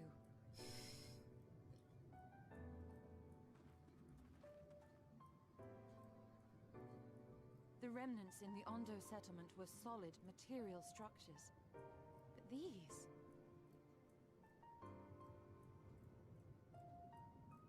Everything here pulses. His reaction is so precious. Tis an enchantment on a monumental scale. Look at how happy he is. And how touched he is.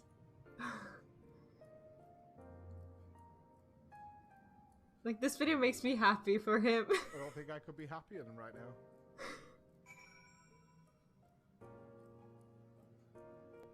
This is a little overwhelming with everything that's going on right now.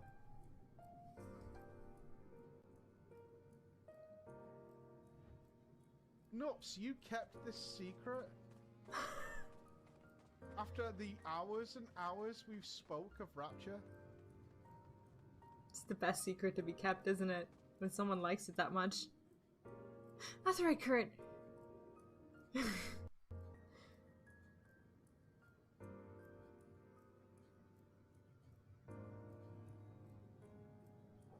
Yeah, I've been enjoying his content so much more since he stopped playing WoW. I even watch like when he plays games that I don't know anything about. Like, he's one of those very few streamers whose like Twitch content I will tune into.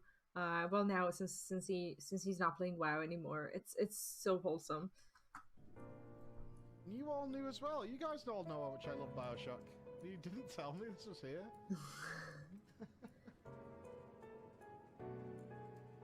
It's not just the money. You guys are fucking incredible. You're incredible.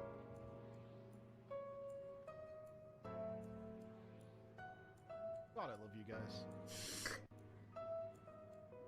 Look at his content now.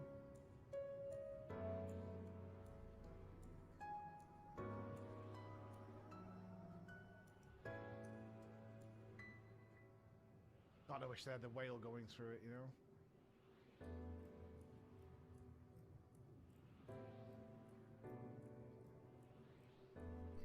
I'm not sure if like dressing up in the robe and walking around is that kind of a spoiler? I mean, it's not a story spoiler or anything like that, but it kind of gives you a hint that the story is going to continue in the direction where you're going to get that robe. And I remember how disappointed I was when I was doing a side quest in Amarot, when they were talking about like crafting that robe for you, but like they didn't have these sizes that are that small. And I was just so sad that we didn't get a robe. And like, you finish Shadowbringers not having a robe, and then you'll know that it's an Endwalker, and it kind of makes a connection. I don't know. Like, I'm overthinking it.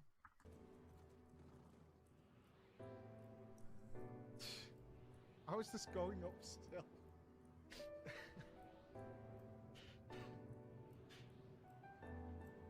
This is a moment, isn't it? It's beautiful. Oh my god.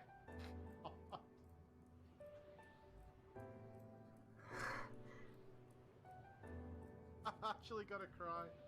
Oh my god. I can't process everything that's happening. Aww. I literally can't process everything that's happening right now.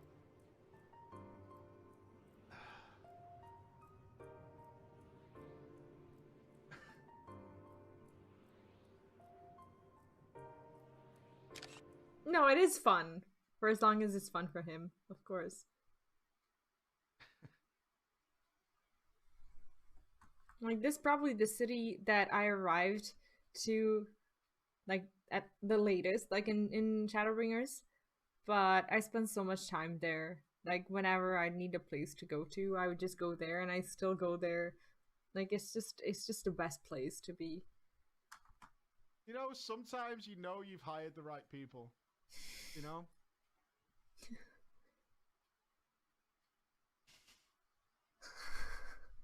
Sometimes you just know you've hired the right people.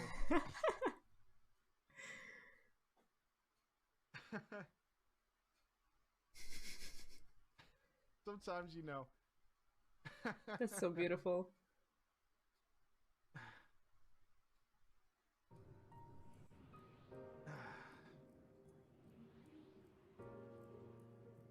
Fuck you. Oh, wow. That was beautiful. Wow. I just wanna stay on this one. What did we... It's not what we watched. I just want to see which videos we watched today. Okay. Okay, this is something you shared. Do we have any more short videos? No, these are all like 6 to 10 minutes ones. That's fine. This is the one that I haven't. Do you know what? I've been seeing this person around. I want to sub to them. Which jobs are most dangerous in public? This is another job video, and I don't think I've been seeing videos from this person. But we're gonna. Yeah, I'm new to their content, and I've been seeing them around, but I just haven't gotten around to subscribe yet. But I have faith in them. Let's watch this. Hello, my friends. Hope you don't mind, but today we're going to be doing something a little bit different. Instead of looking through things through a purely analytical lens, we're going to be using some of our lore knowledge to have some fun what-if scenarios. But before we begin, I'd like to make an announcement. My channel did pass 10,000 subscribers on Christmas Day, which was absolutely lovely to wake up to. And since then, I've been going through a lot of sources to try and improve things moving forward. While I might not be a big name in the Final Fantasy XIV community or lore channels in general, I would like to keep going and bring as much as I can to you all moving on in the future. To that end, I am starting up a Patreon. I understand for a lot of you that might make your eyes roll, and trust me, I get it. But up to this point, I have been operating off of no budget, so any and all— Like, as a content creator, you have to, and I think people have grown into the mindset that if they want to continue to you know, get entertainment, that these people like need to eat as well. And I think it's totally fine to make this kind of announcement. I personally try also not to overdo it, and I think everyone also does. But it's just an important concept. It didn't, like, people before had a really tough time with this, because entertainment used to be something that that we all kind of considered to be either free or like a monthly bill. And it's like the fact that content creation has become something that people do full-time independently, not just as like within companies or within whatever big groups, communities and such who kind of keep them afloat. I think people are more aware of these kinds of things, so I'm very happy for them. All proceeds made to me and the channel will go to making sure I can continue making content for you all. And not just continue making content, but to try and improve its quality over time as well. If I don't have to worry about money, I can focus on making videos. It's really that simple. If you don't feel like me or my channel are worth investing into, that's fine. I understand ever since COVID started, things have been gotten wacky for people in the financial department. But I also understand there are a lot of you that have voiced an interest in supporting me in one way or another too, and I hope this is a way to satisfy that desire to assist. I feel like, if anything, like at 10k subs, he should have started the Patreon earlier.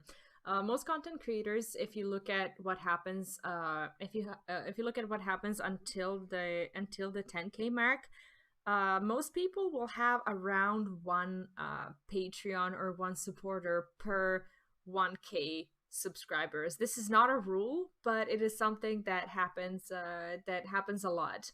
So if it's like, I don't know, if you have patrons for like, I don't know, $5 or $10 or whatever, even smaller amounts, like you could potentially be getting at least, I don't know, $100 a month that you could invest into some subscriptions or equipment or anything like that, depending on where you live. Like where I live, that's like 1/3 of monthly income for a lot of people around here. So it's worth a lot more around here. But like if you're like in the, I don't know, let's say in the States or somewhere where things are more expensive, you can invest that money into equipment over time and into software and all these different things. So that's good. So from now on, there's going to be a link to my Patreon in the description of every video moving forward, and I will be advertising other ways to help me moving on in the future as well. So thank you all so much for your support up to 10,000 subscribers, and I really hope to continue growing the channel and seeing where all of this takes me moving forward. I have a lot of respect for some of the huge lore channels on YouTube, and I would be happy to stand among them one day, if only to give you some more juicy lore and interesting storytelling in the future. But enough talking about me. Let's get back to the video. So in today's hypothetical, which job in Final Fantasy XIV would be the most dangerous to pick a fight with, even in a relaxed public setting? The answer might be obvious to some, not as obvious to others. But after going through the game's abilities, animations, and doing a once-over in the books to make sure I got my lore straight, I think I've created an arguably solid list of where I would put all the jobs on a sort of tier list. But for this hypothetical, there are more than a few rules going into this. Without rules, this hypothetical could be literally anything, and that's just not as fun. So, rule number 1. They can't have their usual weapons, armor, or accessories, which means no sneaky sub-perks or enchantments that they can just carry around on themselves. Assume that the job in question is... Yeah, I have seen some of his videos already, but sometimes it takes like a few videos for me to really kind of start to notice someone or recognize their voice or their channel or whatever. And if one of the like videos that I saw wasn't as impactful, like I wouldn't be inclined to subscribe. But or maybe there was something in it that I didn't like in particular or whatever, so I didn't see it as you know, as worth it, or maybe it was just me forgetting, whatever. But I'm glad I finally did.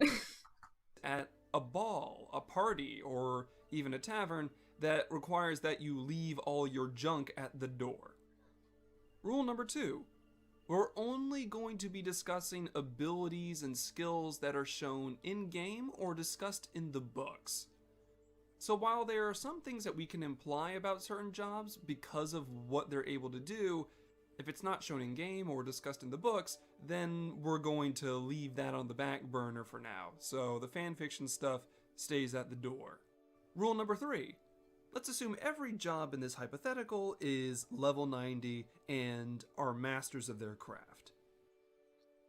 And finally, rule number 4. The jobs in question don't know that someone is about to pick a fight with them. I love these rule presets. It really kind of gets you into the mindset of, you know, let's see what happens. So they've had no time to prepare and no means of knowing that this was going to happen. So the question ultimately is, from a disarmed perspective, which jobs are able to go from 0 to 60 the fastest?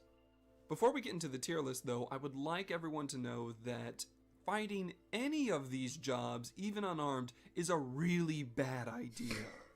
Even the jobs on the lowest tiers of this list will be able to absolutely body a normal person, even if they're unarmed. So even on Casual Joe's good day, I love how he says that, like making everyone who currently feels like they're playing a suboptimal job, they're like, okay, I can still beat everyone else who's normal. He still wouldn't stand a chance against an unarmed member of one of these respectable disciplines. And without further ado, let's begin. We're going to go from weakest to strongest in a public setting. So, we're starting out with the D tier. Filling out the D tier is Gunbreaker, Bard, and Machinist.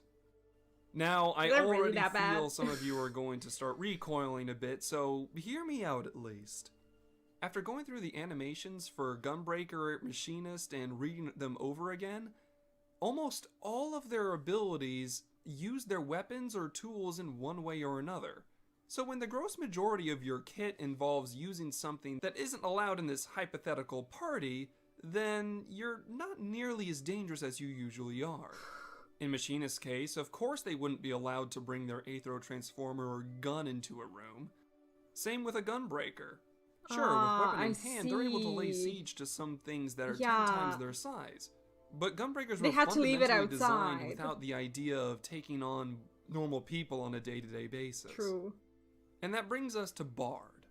Most of a Bard's damaging abilities are tied to their bow in one way or another. Like bards only resort to singing instead of playing. Yes, they are able to inflict minor damage with their songs and empower their allies with them. Honestly, I'd argue that a bard is more likely to talk themselves out of the situation with their silver tongue before ever having to lift a fist. So the strength in a bard in this situation is their voice, not their fighting capabilities. So I would argue that bard is the highest of the D tier.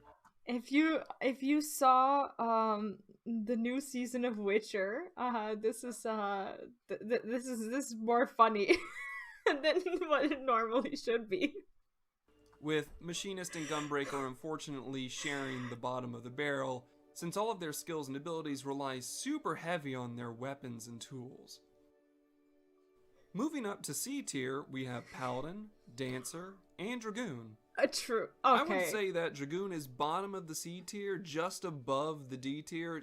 I can't argue with this. Like, if I have to leave my sword and my shield outside, like, who am I anymore?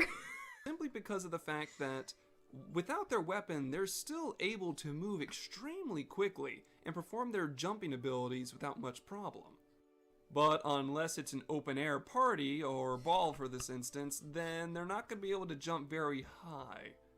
And their weapon is usually the thing that withstands the brunt of the impact whenever they're attacking something. There's no telling what kind of damage their own body might sustain on impact, especially when they don't have armor to cushion the blow. So I suppose in this situation, a Dragoon would be most dangerous with the threat of a flying jump kick coming at you from orbit. Moving up the C tier, we have Dancer. Like some of the other jobs we discussed, most of their damaging abilities come from their weapons, or using their weapons in one way, shape, or form. But a Dancer is able to stimulate their Aether and the Aether around them to be released into massive bursts of damage. This would not only catch one person by surprise, but many people by surprise. Plus, abilities like En Avant don't require the use of weapons, so they can sidestep people that are trying to fight them relatively easily. And moving up to the top of C tier, we have Paladins. Unfortunately, Paladins are most well known for their thick shields and heavy armor, so deprived of both, they are mostly just holy spellcasters. And honestly, their magic is what Come on, we still have the Snowflake of Death. makes them dangerous even without their weapons and armor. They're able to heal themselves, inflict damage, and combo their enemies with said spells if they're really feeling it. The problem with a paladin in this situation is that, again, a lot of their abilities require their weapons in one way or another, and on top of that, their spells aren't exactly Aether efficient. Yeah, I haven't been doing my Dancer job quests yet. My Dancer is currently level 70, but I've been holding off on those, and I've been wanting to do them on stream, so that will probably happen next week. In question, better hope that their spells are enough to finish whatever is happening quickly, or it's not going to turn out well. With Paladin topping the C tier, we move on to the B tier. And within the B tier are every single mage in Final Fantasy XIV. Red Mage, Black Mage, Summoner, Blue Mage, White Mage, Sage, Astrologian, Scholar, you name it, all of the mages are here in B tier. The reason all of the mages are here in B tier is because you don't necessarily need your weapon to cast spells. Of course, without your focus, your staff, or weapon that helps you channel Aether, yeah, your magical power is going to be greatly diminished. Instead of being able to focus your power through a lens and turn it into a laser, it's going to be more all over the place, but no less dangerous. The reason all of them sit so comfortably in B tier is it like for like rogues? Is it gonna is he gonna take into consideration that they get sneaky and that they can actually just like take a weapon and just kind of hide it in their like, you know, shoes or their underwear or whatever and be like, ha, I still have a weapon? mage is never helpless, even without their weapons. It's more of a question of how strong are they without them? Because even during the Second Astral Era, early mages were practicing with and without different types of weapons to see what would make them the strongest. Some mages didn't even use weapons at all. They tattooed runes and special symbols on their body to help channel Aether for them. And people that didn't get the tattoos usually had those same symbols woven into garments and special apparel so that they could still weave incantations with or without their weapons in hand.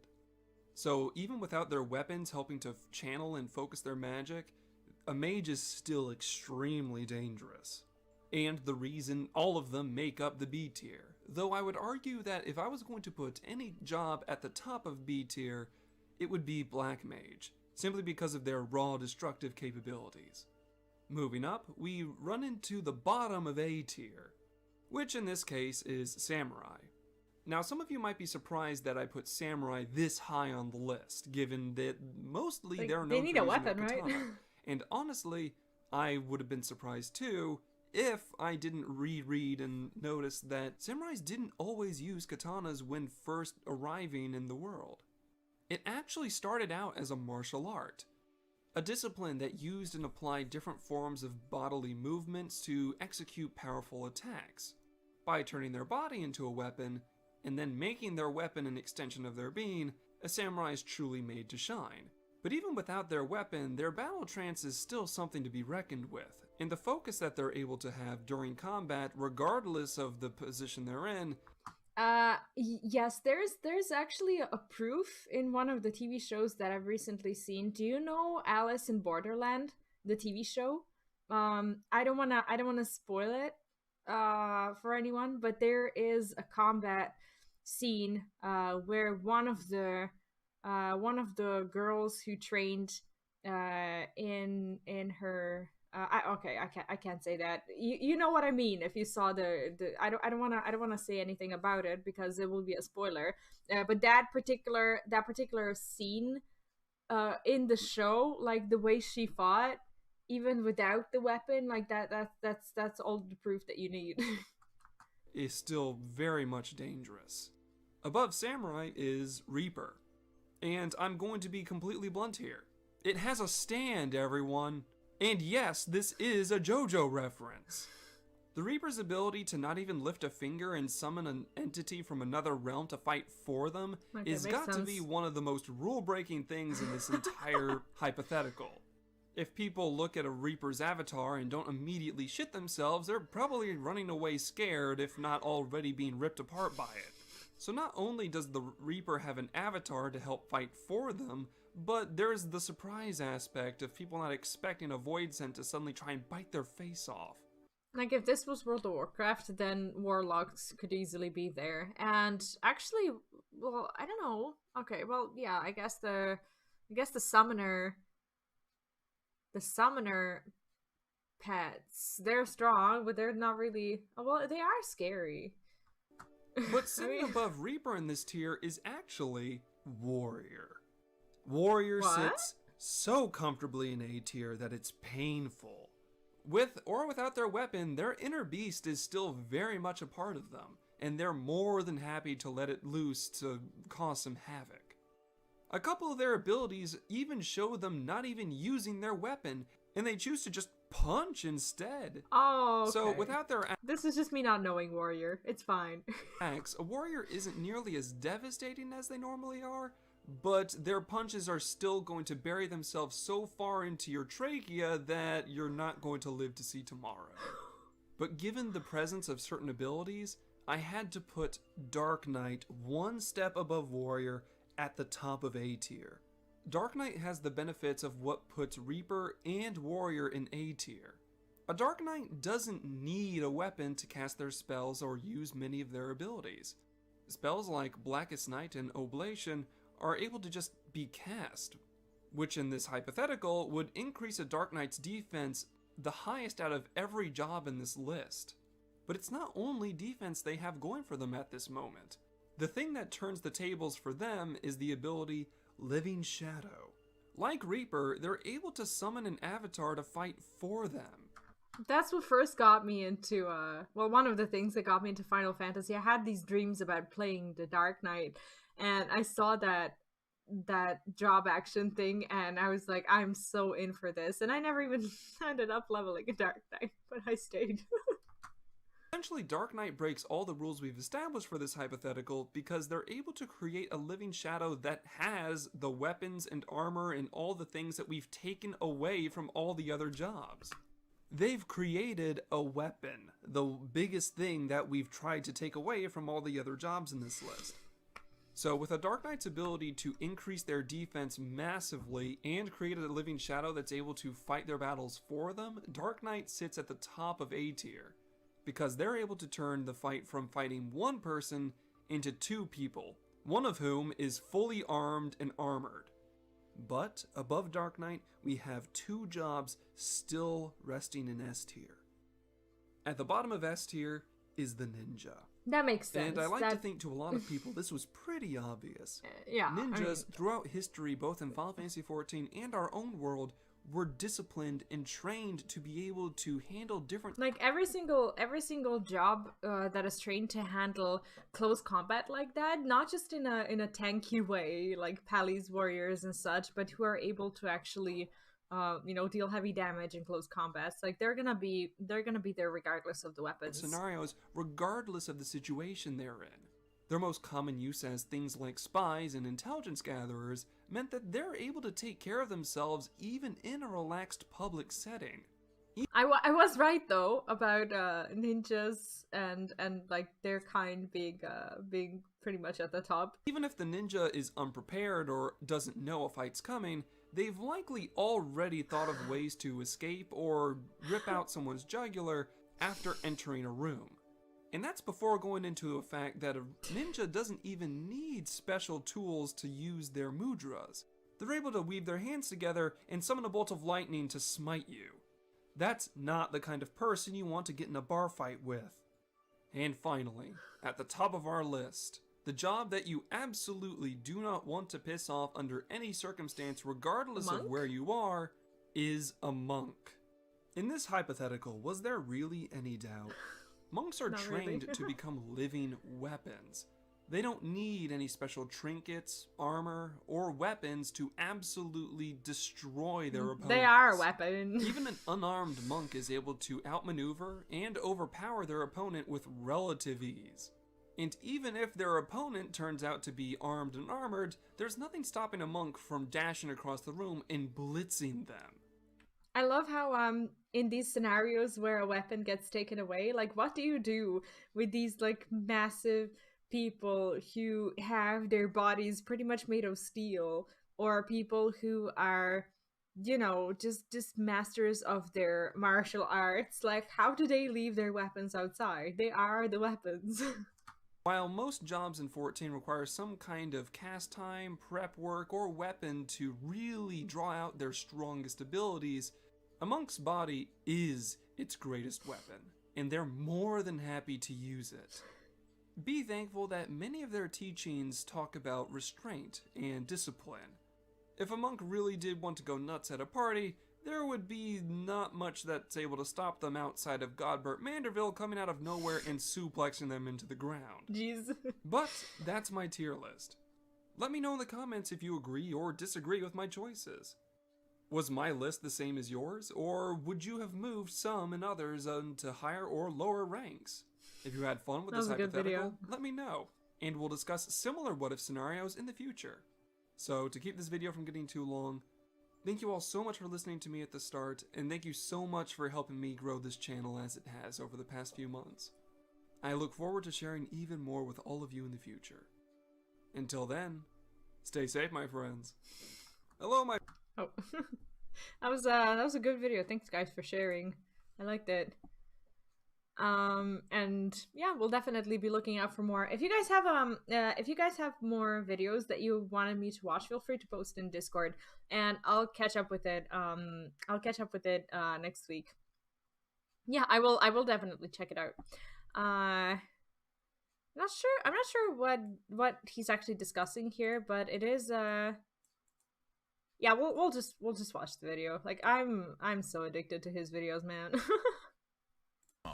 And I find most MMOs, and I find this baffling. How does it even work?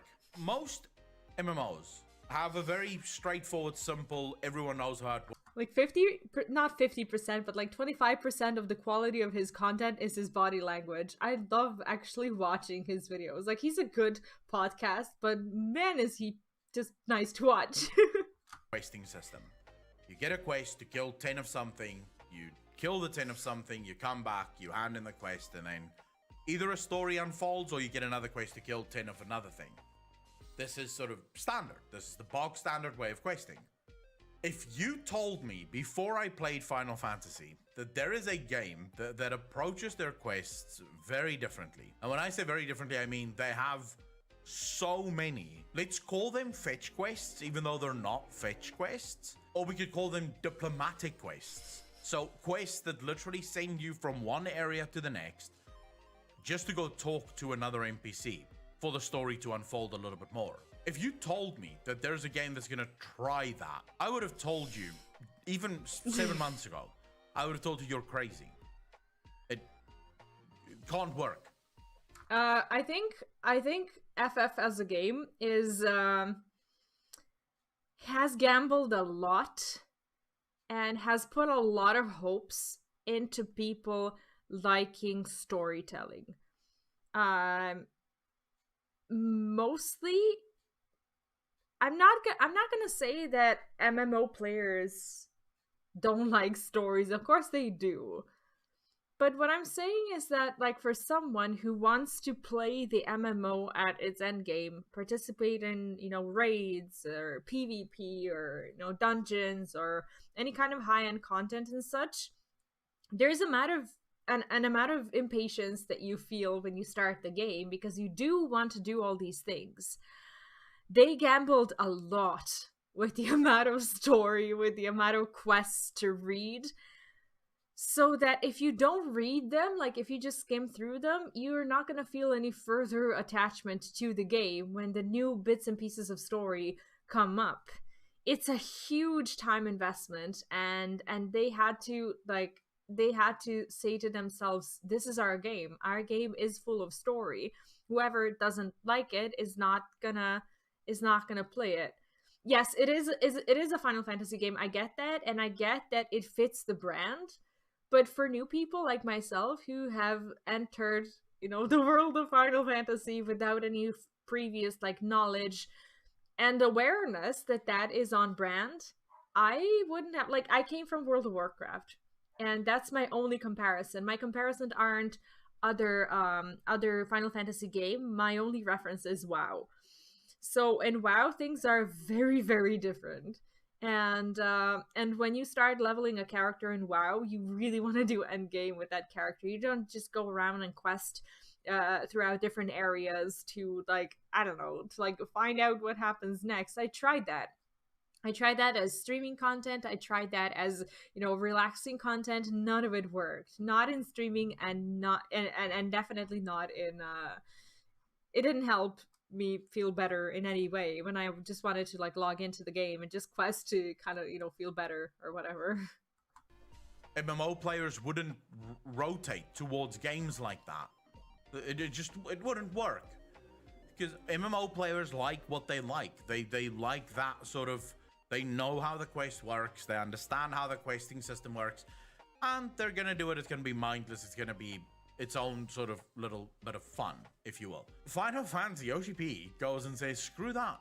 I don't want to tell stories like that. It does it, and then it works. And the only reason it works is because the story is next level. If you ever wanted proof of the quality of Final Fantasy story, look at the amount of people that complete the game, that go all the way to max level with the game. Because from a pure quest design perspective, Final Fantasy does everything that MMOs are not supposed to do. Back in the day, 2 years ago, True. I made videos sort of discussing some of the potential WoW killers. This was before I even paid attention to Final Fantasy. I was just discussing the potential WoW killers that could be out there. And I said, the perfect WoW killer will be a game that doesn't reinvent the wheel. It'll be a game that basically copies World of Warcraft in every single way, shape, and form, but doesn't copy the mistakes. I think I saw that video. So it improves upon the places that World of Warcraft is weakest at, and yet builds on the places that World of Warcraft is strongest at. That will be the game that kills World of Warcraft. And now I stand corrected. Final Fantasy does almost nothing that WoW does. And before people go, wow, it's just a WoW clone, it really isn't. Yes, it borrowed raiding from World of Warcraft, but changed it fundamentally. It made a fundamental change in terms of how raiding works, how partying works.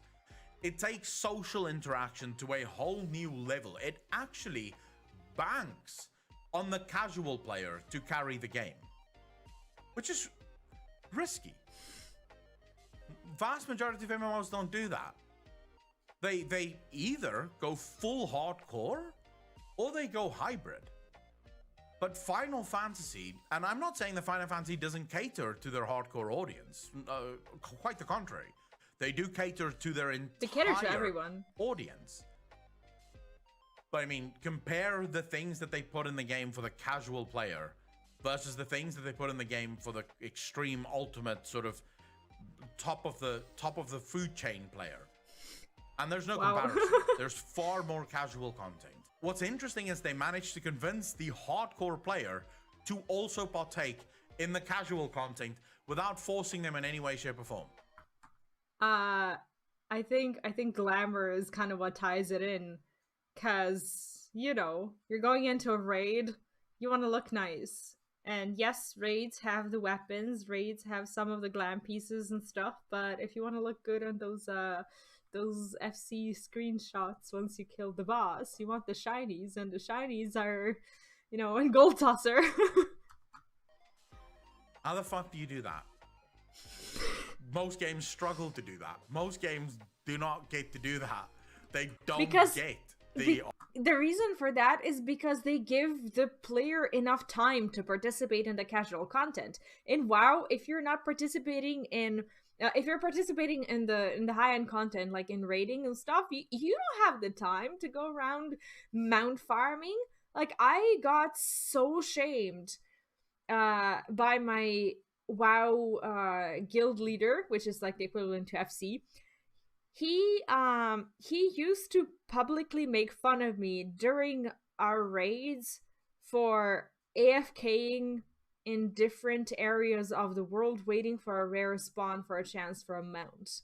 He was also aware that during that time I was also working, and that was my second screen activity, that I would kill the rare when I would see it.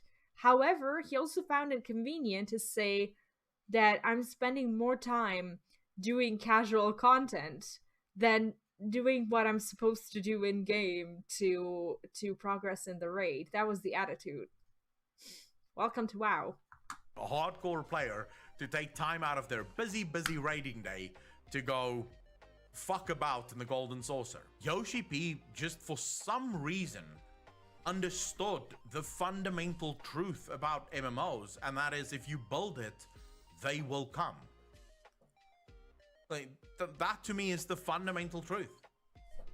Like, do you not think that the high-end raiders are gonna, you know, spend some time in what, island sanctuaries? Of course they are. If you build it and you build enough of it, they will come, and that's it. You just need to have it there. People will find their place. As it turns out, it's not true that hardcore players only want hardcore content. Final Fantasy stands as blinding truth to that fact. I've made quite a few hardcore raiders, so people who raid extreme stuff, who in their downtime do housing or glamming or golden sorcering.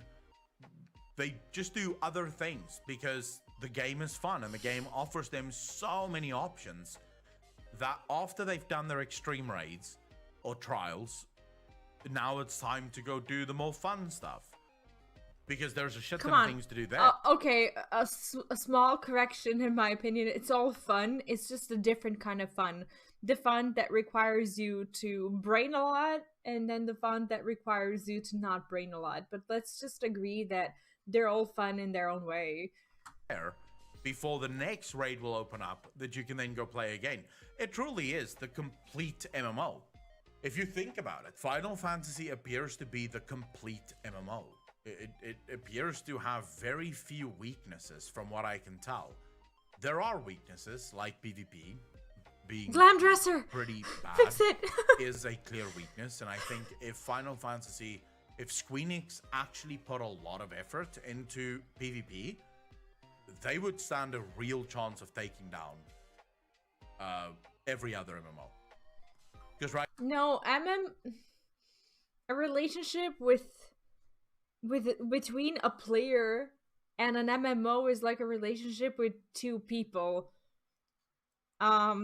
This is not the case, of course, for everyone. Sometimes people will go for like different people, or in this case, different MMOs. But most of the time, what breaks the relationship between a player and an MMO isn't another MMO, but that MMO that they're playing instead. Luckily for Final Fantasy, WoW has been pretty good at breaking those relationships. Right now, that's sort of the only thing I see in the realm of the MMO space where the vast majority of people sort of kick against Final Fantasy. It is the PvP stuff. They don't like it. Now, my problem, and I know that they're reworking PvP in 6.1, but my problem with that is the way that Final Fantasy plays, I don't know if it necessarily lends itself to being a PvP game. I might be wrong, right? It is possible that it turns into an incredible PvP game with the rework. We'd have to wait and see. Also, could it? I don't think anything can, like, we joke about like WoW killing. Like, nothing's ever gonna kill WoW. WoW is not a game anymore, just a game anymore at this point. WoW is an industry, and there are people out there who are not gonna let it die. Like, look at the Microsoft deal and the amount of money just invested into that. WoW is too big of a financial investment and a financial gain to ever die. Like, the game's not gonna die. The game might be different, the game might have to be fixed, but these giants don't just disappear. Could it be that Squeenix finally got their hands on people who actually hardcore PvP? Because that might be another problem. It might just be the fact that the vast majority of devs at Squeenix don't really play PvP games, and therefore it's always been sort of hard for them to figure out how to do PvP correctly, because if you don't do that type of content, you're obviously not going to like it, right? You're not going to be able to really make it that good. But overall, I think if you compare Final Fantasy pound for pound to every other game on the market, it is the more well-rounded. It's more of a world. Ironically, if you compare it to World of Warcraft is called a world. But Final Fantasy is more of a world. MMO. Like, it's the best well-rounded MMO out there. Just listening to players and their descriptions of all the things that you can do in endgame makes me think, how could you ever run out of fucking anything?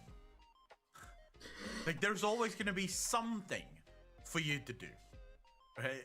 No matter what, there's always going to be something that you look forward to doing when you log into Final Fantasy XIV. Which, I'll be honest, a part of me is scared as well, because I've only heard it, I've not really experienced it. But there is a part of me that's scared. Right now I'm having the time of my life questing through Final Fantasy. But what happens if I get to endgame and I don't find an endgame that I'm actually excited about or actually like?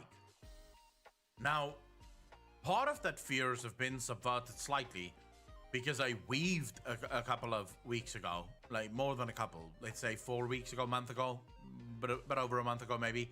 I was doing weaving, and for the first time in my life, I enjoyed a profession. I actually enjoyed it. I ended up weaving on Discord. I was literally on Discord, sitting there chatting to viewers, and I think I ended up weaving for close to 6 hours. Just weaving, trying to figure out what the hell this is. Maybe that's what I'll do at the end game if I can't find anything else that I like. That is endgame. Who knows? That is endgame. It was I think the only reason why this is possible for Final Fantasy is because all of these people who say greed bad kind of stand corrected by what they've done, like what Yoshipi and the dev team have done. Greed good in this case, because they were absolutely greedy with trying to satisfy so many people. And now you have all these different people with different backgrounds, with different interests, all just gathering around the same places, meeting each other, talking to each other, making friends, and participating in the community. So it's no longer just up to them to make a good game. It's up to the community to be a good community so that even more people would join the game. And luckily, they've been keeping the community so happy with content. Not luckily, it's not luck, it's work. They've been keeping the community so happy that the community in return is largely and mostly nice to other members of the community, making it just a really good experience. Anyway, we have another video for today. This is the one that I picked myself. I've been wanting to see it. Like, preach reactions to Shadowbringers are so precious, and I was really curious about this. This is him meeting this great serpent of Ronka, and this is the last video that we're gonna watch for today. Because after this video, I'm gonna have my my ex-husband bring my son, and it's like I want to say the names, but like you guys maybe don't know them, so makes it hard. He's gonna bring my son here, and he's gonna remain with me for the weekend. So it's just as a quick reminder, I will not be streaming tonight or tomorrow because I'm gonna have my son over for this weekend. But I will definitely try to make it up to you. Next week is gonna be my last stream at this house, because after that I am moving. I am moving into our more permanent place, as you will, and I'm very excited about it. There's still a little problem with my with my movement, and that is the internet. I am still fighting very hard for the building to get on the fiber map. So the building itself is not fiber ready just yet, but all of the buildings in that area are. So what I've been trying to do is call the internet company like over and over again, and they said that they would call me, and they say that it's a matter of day when they're gonna put the fiber internet there. Like, we already have a good contract and everything. It's just that the upload is too slow. The upload and like the internet speed currently is like 20/4, which is really bad. And I'll be honest, I used to stream on 4 before, but that was like a few years ago when that was all I could do, and we had no fiber around here. And the only type of content that I could create at 4 upload is probably going to be like in 720p. I don't really want to create a 720p video or videos. So I'm kind of I'm kind of not really excited about that. I'm going to continue to call the internet company and see if there are any news, and if they can tell me anything more, and if we can maybe increase the contract so I have a little bit more upload because I can increase the contract and bump the upload to like 8. That's gonna be like the more expensive internet. But like if they bring the fiber into the building in like a month or whatever, then I'm gonna be in a position where I'm paying, like I'm overpaying that internet because I don't need that kind of speed, like the optic speed. It would be like 240 over 160 or something as fiber internet at that most expensive package. So I'm gonna have to call these days, and I'm gonna update you on everything. I will still be releasing videos and guides and such, so YouTube will still be alive. It's just that there's a chance that for the time being, I'm either going to have videos in a, like live streams in slightly lower quality than what we're used to, or if they tell me that they're gonna install it in the next like week or 2 or whatever, I might take a little break from live streaming until we have that figured out, if I know that it's gonna happen soon.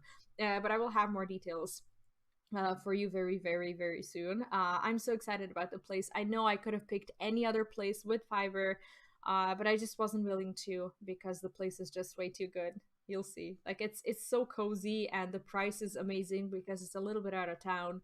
But it's just perfect for us. So I'm excited for it, and I can't wait to show you more pictures. So yeah, that was that's my update of the day.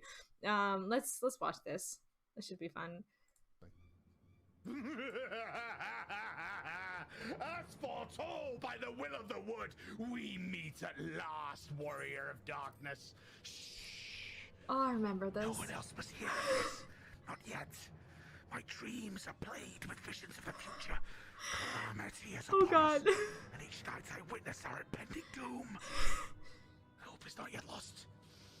The dream speaks to me of a savior in the form of a... Yeah, like I'm sorry, like I'm gonna offend like all the male auras now, but like all of them are pretty much, after this, like all of them has suddenly started looking like cultists. Like this is just their personality now. All of them. A great serpent. It was revered as a god in the days of the Ronkan Empire. And I believe it this is so perfect. Waiting to be roused from its slumber. As many names. Many would call it the Protector. Some the Great Destroyer. The will of the wood demands I find this great serpent. It's the only hope of salvation to God see. I have been chosen to be the savior of Slitherbow. Oh god. Oh. This is where you two have been hiding. And you've gotten to know one another. What do you think? Your dreams of an ill omen. I picked the first one, I remember. You believe him? Oh dear. I fear I've made a terrible mistake. Please don't tell me you two have communed with the will of a star or some such nonsense. Paladin, please! I'm in the midst of the most important discussion. I am on the brink of something big. When you first began talks of these dreams and delusions, I held my peace. But I won't let you drag anyone else into this. Just narrow-minded thinking is why I alone have been chosen by the wood, by the great serpent. Yes, Quinn, whatever you say. Yeah, I can't wait for his Shadowbringers highlights. I haven't been able to watch the full stream, but I'll be looking out for those. You've mocked me for the last time, Valen. I will summon the great serpent to crush down upon you with its fangs and its pointed teeth and... Oh god. Enough, Quinn. Even you should recognize the danger of wandering off alone in these woods. You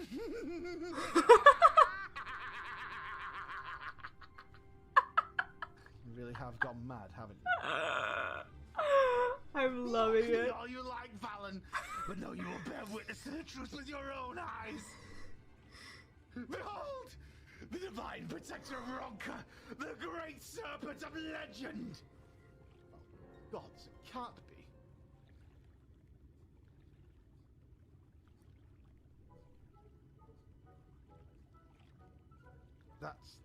Is that the great serpent? see nothing great about that. What exactly is it? I refuse to believe that is a serpent. Please tell me you're joking. Don't be jealous, Valen. The will of the wood works in mysterious ways, and this serpent is the key to our deliverance. He's so great. But, like, I love how you can see, like, the shock on his face as well. And he would have literally said the same thing that the characters are saying as well. He's like, you have got to be kidding me.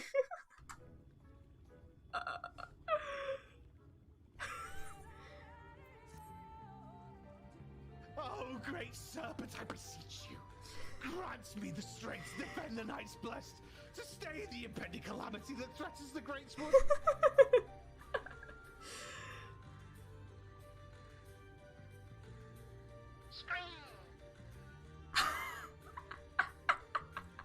I can't believe this is happening.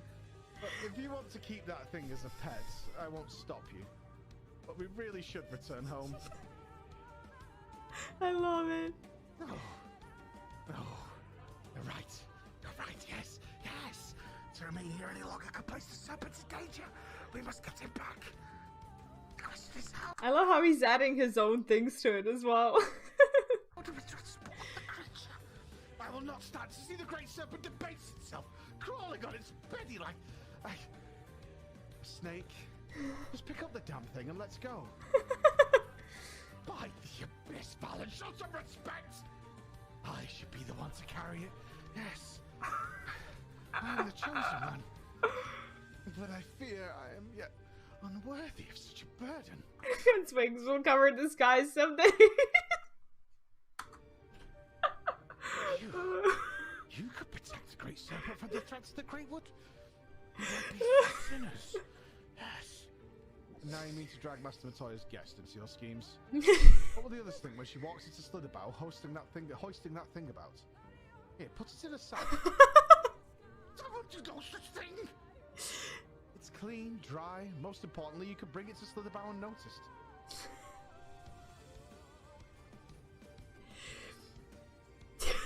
Fine. But listen, Flaw. The key fate of the Grey Wood may quite relentlessly rest on us. It goes without saying we can't afford any mishaps. I suppose we've no choice but to help him. I'll go ahead and find a place to keep his pets away from prying eyes. Here should be safe for now, at least. I love how he can do both the disappointing voice that just kind of wants to get on with it, and this one, the obsessed cultist horror voice. It's perfect. Go have another look at the great serpent, shall we? And I feel like the disappointed voice is normally the voice he uses in so many in so many scenarios. That's pretty much the way he is.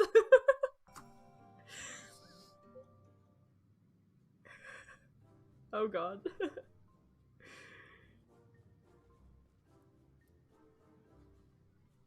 Good work, you two. Oh, can you believe it? The divine protector of the Great Wood here in Slitherbow. Within a sack of burlap did the champion carry the divine beast, and beneath the slithering boughs of the Great Wood did they find shelter. Chapter 31, verse 5, in the Gospel of Quinfort. Pay him no mind. He's merely referring to his dream diary. For the last time, it's not a diary! You've forgotten how the Gospel foretold the events of that fateful day 2 years ago! He's having so much fun. I'm loving this. Okay, when you remind me of it every day. You continue to doubt me, but you'll see. You'll see. Together, the great serpent and I will save this village and all the Great Wood from oblivion!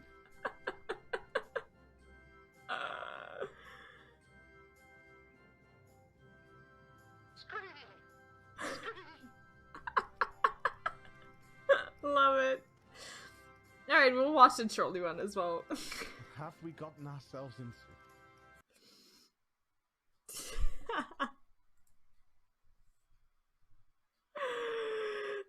was so good. Yeah, okay, that's the last one that we're gonna watch today. It's short, but after that, I'm gonna have to go. Sorry.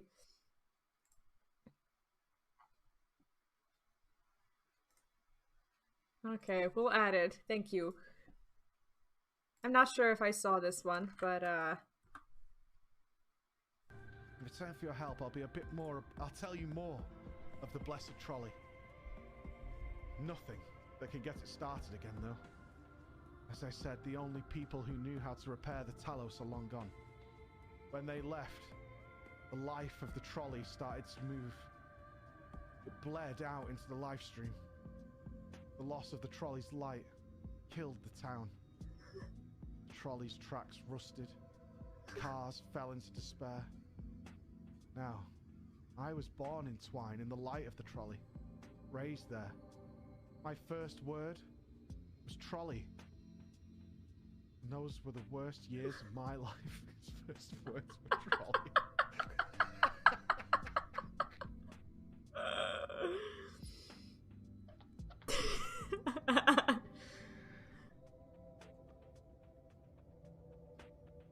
Child had always said that someday he wanted to touch the trolley, see the trolley move.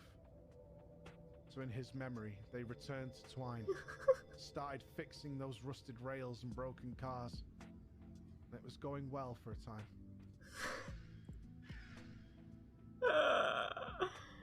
Wicked white vultures? Are they back for revenge? Never mind, I don't want to find out. Wait, don't... No, man! I need the trolley story, bro! No! You can't leave me in suspenders like this! Come back! What happened with the trolley? Back to the tavern, then. Oh, this is going to be really dark. I feel a human sacrifice coming. Neumanie, trolley guide us for this day.